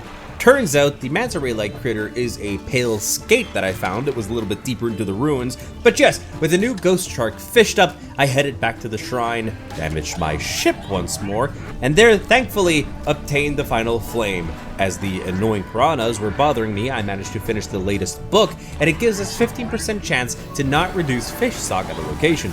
By grabbing all of the flames now from my storage, I made my way on over to the island with the statues. Into each of them, a flame was placed, which turned out to be cold flames. With this done, the fanatic awaits us. He mentions it's finally time, and we should come with him, so we follow him up the steps to the temple, reaching a black stone altar. He pulled out a unique pocket watch, which seems to be sinister in a way. And hold up just a second, that is the final relic that Carl sent us after. Apparently, that is why we are drawn to it, just like the fanatic was during his rite of proving. It apparently sapped his spirit, but he has kind of grown to like it. I don't know how to take that, but okay, you do you, man, no judgment. He expresses that it may mark the start of my journey, but as well as the end.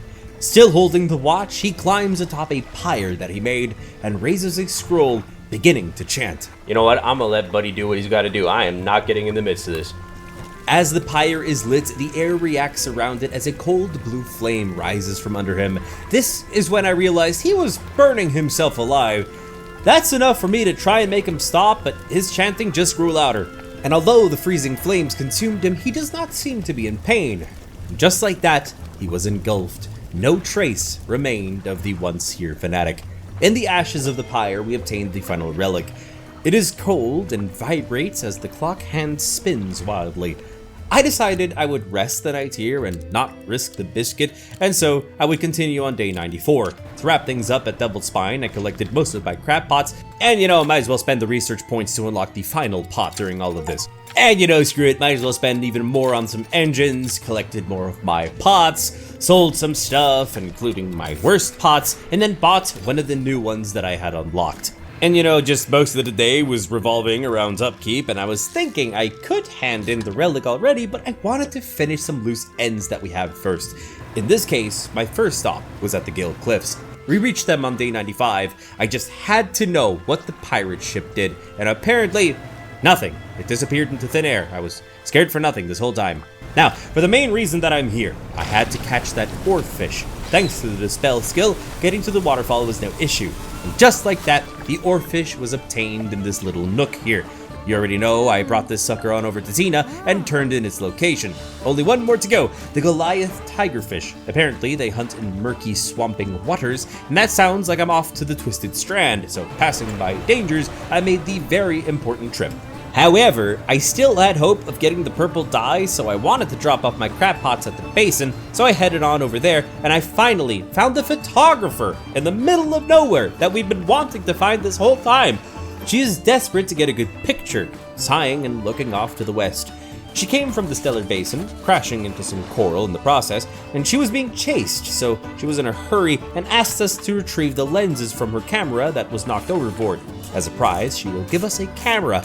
Ironically, Tina wanted one, so this might be a win-win-win. With the location marked on the map, we headed straight there, wanting to reach the Basin anyways.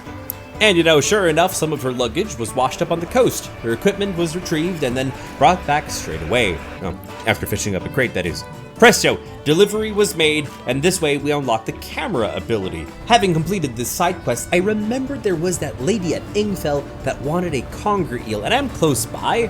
So I searched for one, and presto, it was obtained. I brought it straight to her, but it's not sufficiently aged. She asked us to get it matured.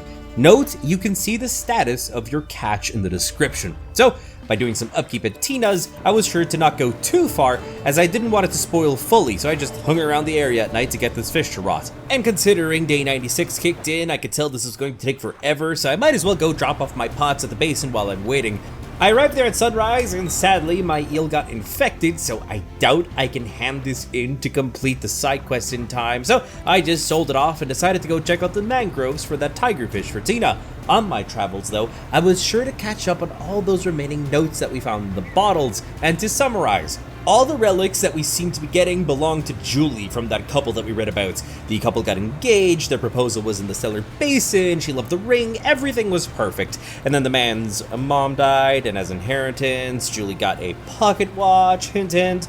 The man equipped salvaging equipment on his boat for work, and while he was out at work, Julie became very sick. As for work, the man dredged up a large wooden casket where they found something horrid inside. Not much is described there. And Julie seems to have never recovered from her illness, and the man never seemed to stop working to come check on her. And that's around the time when Julie writes these notes a little bit weirdly, wishing to be thrown into the ocean, from what I can gather. Seems like a spiral downwards for their relationship as well as for her health.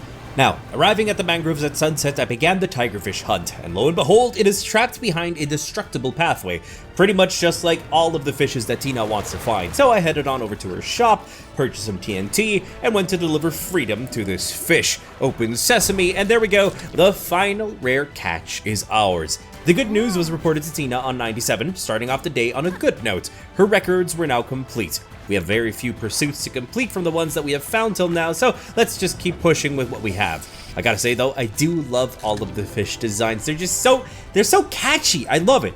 So to wrap things up, I still need some crates to fully upgrade the rig, so I made my way back to the cliffs to have another go at that conger eel we want to rot while looking out for crates along the way, and I got more conger eels in the evening, and to age them quickly, I slept at the ruined city till the morning of day 98, and since I have time to kill to age these eels, I went across the map to the rig with my crates.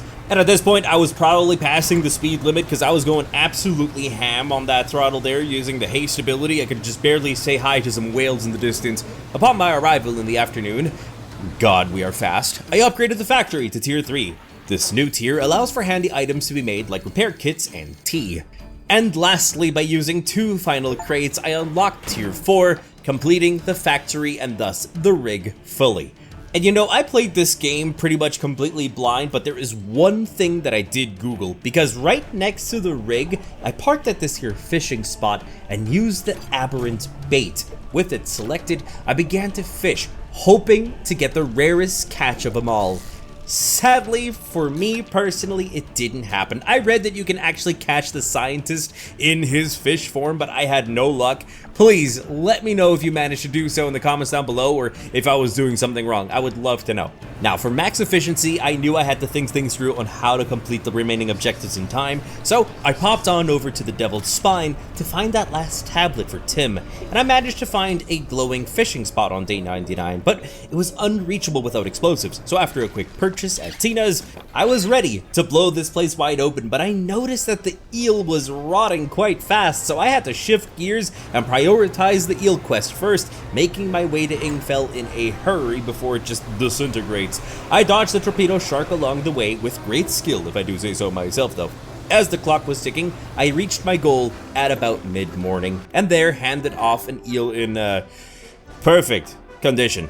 Now, back to the Devil's Spine I go, with the salty sea splashing in my face and deterring the crows from me. The Leviathan, however, was chasing me once more, so I just booked it to the shallows, slightly blowing up my engines in the process, but I made it to safety just in time. Once the coast was clear, I proceeded and reached the barrier at sunset, and bada bang, bada boom, explosions! And just like that, tablet fragment was acquired. You already knew that I headed right back to Tim's with this, guided by the lighthouse that got us into this mess in the first place. And you know, I can't believe I'm saying this, but hello? Day 100, I guess? Everything just blasted on by in the blink of an eye. Either way, once I reached the Marrows, I handed the tablet to Tim, where he begins to transcribe the glyphs from them. When the sky mistakes the stars and the air grows thick with night, the deep will open its scars, protect us, zero guiding... I'm so stupid. Oh, guiding light. Is it zero guiding light or O guiding light? I have no idea. If it's O, it would be OH, but it makes no sense. Either way. He says that the guiding light mentioned can't be our lighthouse as the text predate it. He gives us the fuse tablet and says it might be useful as a key. Gonna be honest, I didn't expect more story on this topic, but I'm willing to risk the biscuit to see this mission through. I decided to rush on over to the Devil's Spine with my haste ability, and with the jagged mountains there, one definitely looks like a lighthouse. I cautiously proceeded to approach the structure, where I found a dock with a three-eyed statue. Firstly, I checked the cave here, which has paintings on the walls. It represents the birth of civilization, along with a beacon of light repelling a tentacle figure from the sea. The other side depicts the fall of said civilization caused by the volcano that tore through the lighthouse, as monstrous shapes devoured the people. I guess we learned the lore of the land by reading this. I went up towards the lighthouse and I spotted a large socket that matches the fuse tablet. I clicked it into place, and that granted us access to the building. The stairway is too broken to access the tip, but I did find precious loot inside, the key of which is an artifact called the Flame of the Sky. This artifact is in fact a light source that provides more lumen than our best light.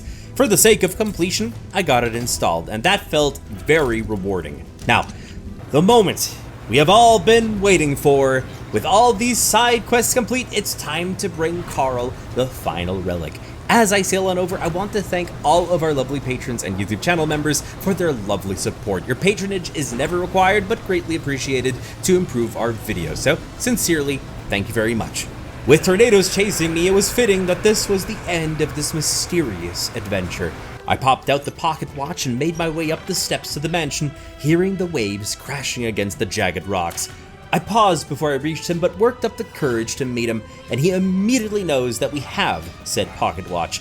It begins to behave erratically, and he mentions that it's been decades since he's laid eyes on it, which has me wondering how old Carl really is, but I guess that's that. All relics have been retrieved, and the collection is complete. Much to his satisfaction, of course.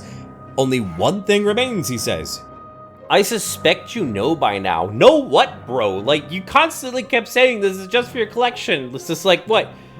You gonna sell this on eBay or something? Or what's the plan? I'm confused as to what he means, and he says it'll become apparent soon enough. One final voyage remains, and he'll tag along.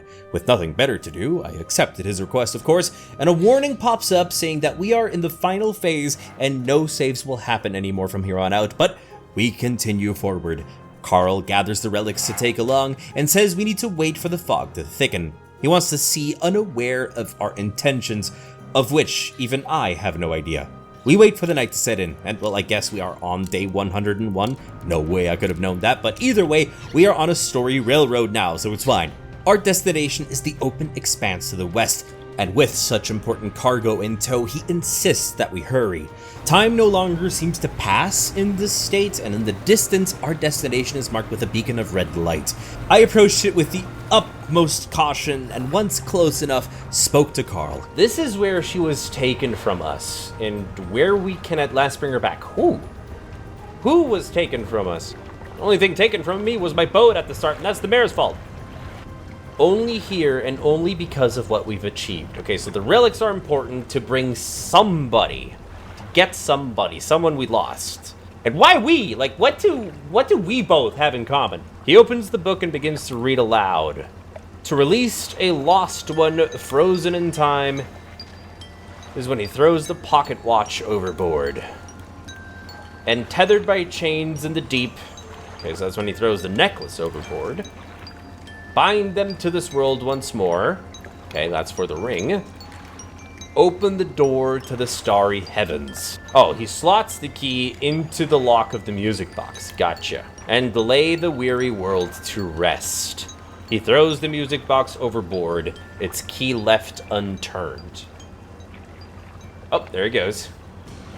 Down to the abyss, never to be found again. And why is my screen rumbling?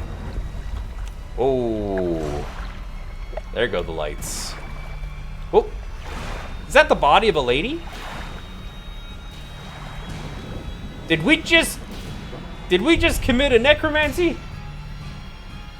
Hello? Who are you?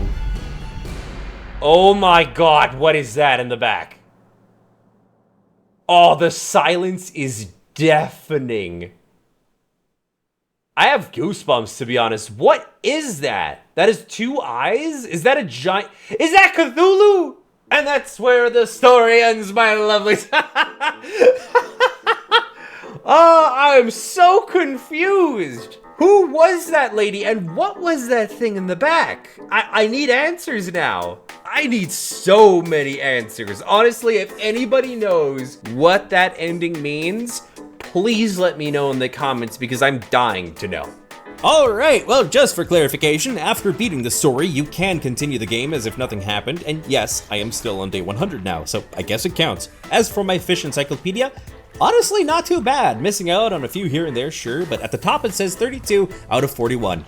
I'll take it. Either way, my lovelies, thank you so very much for watching, and I'll be seeing you very soon, so take care now! Bye-bye!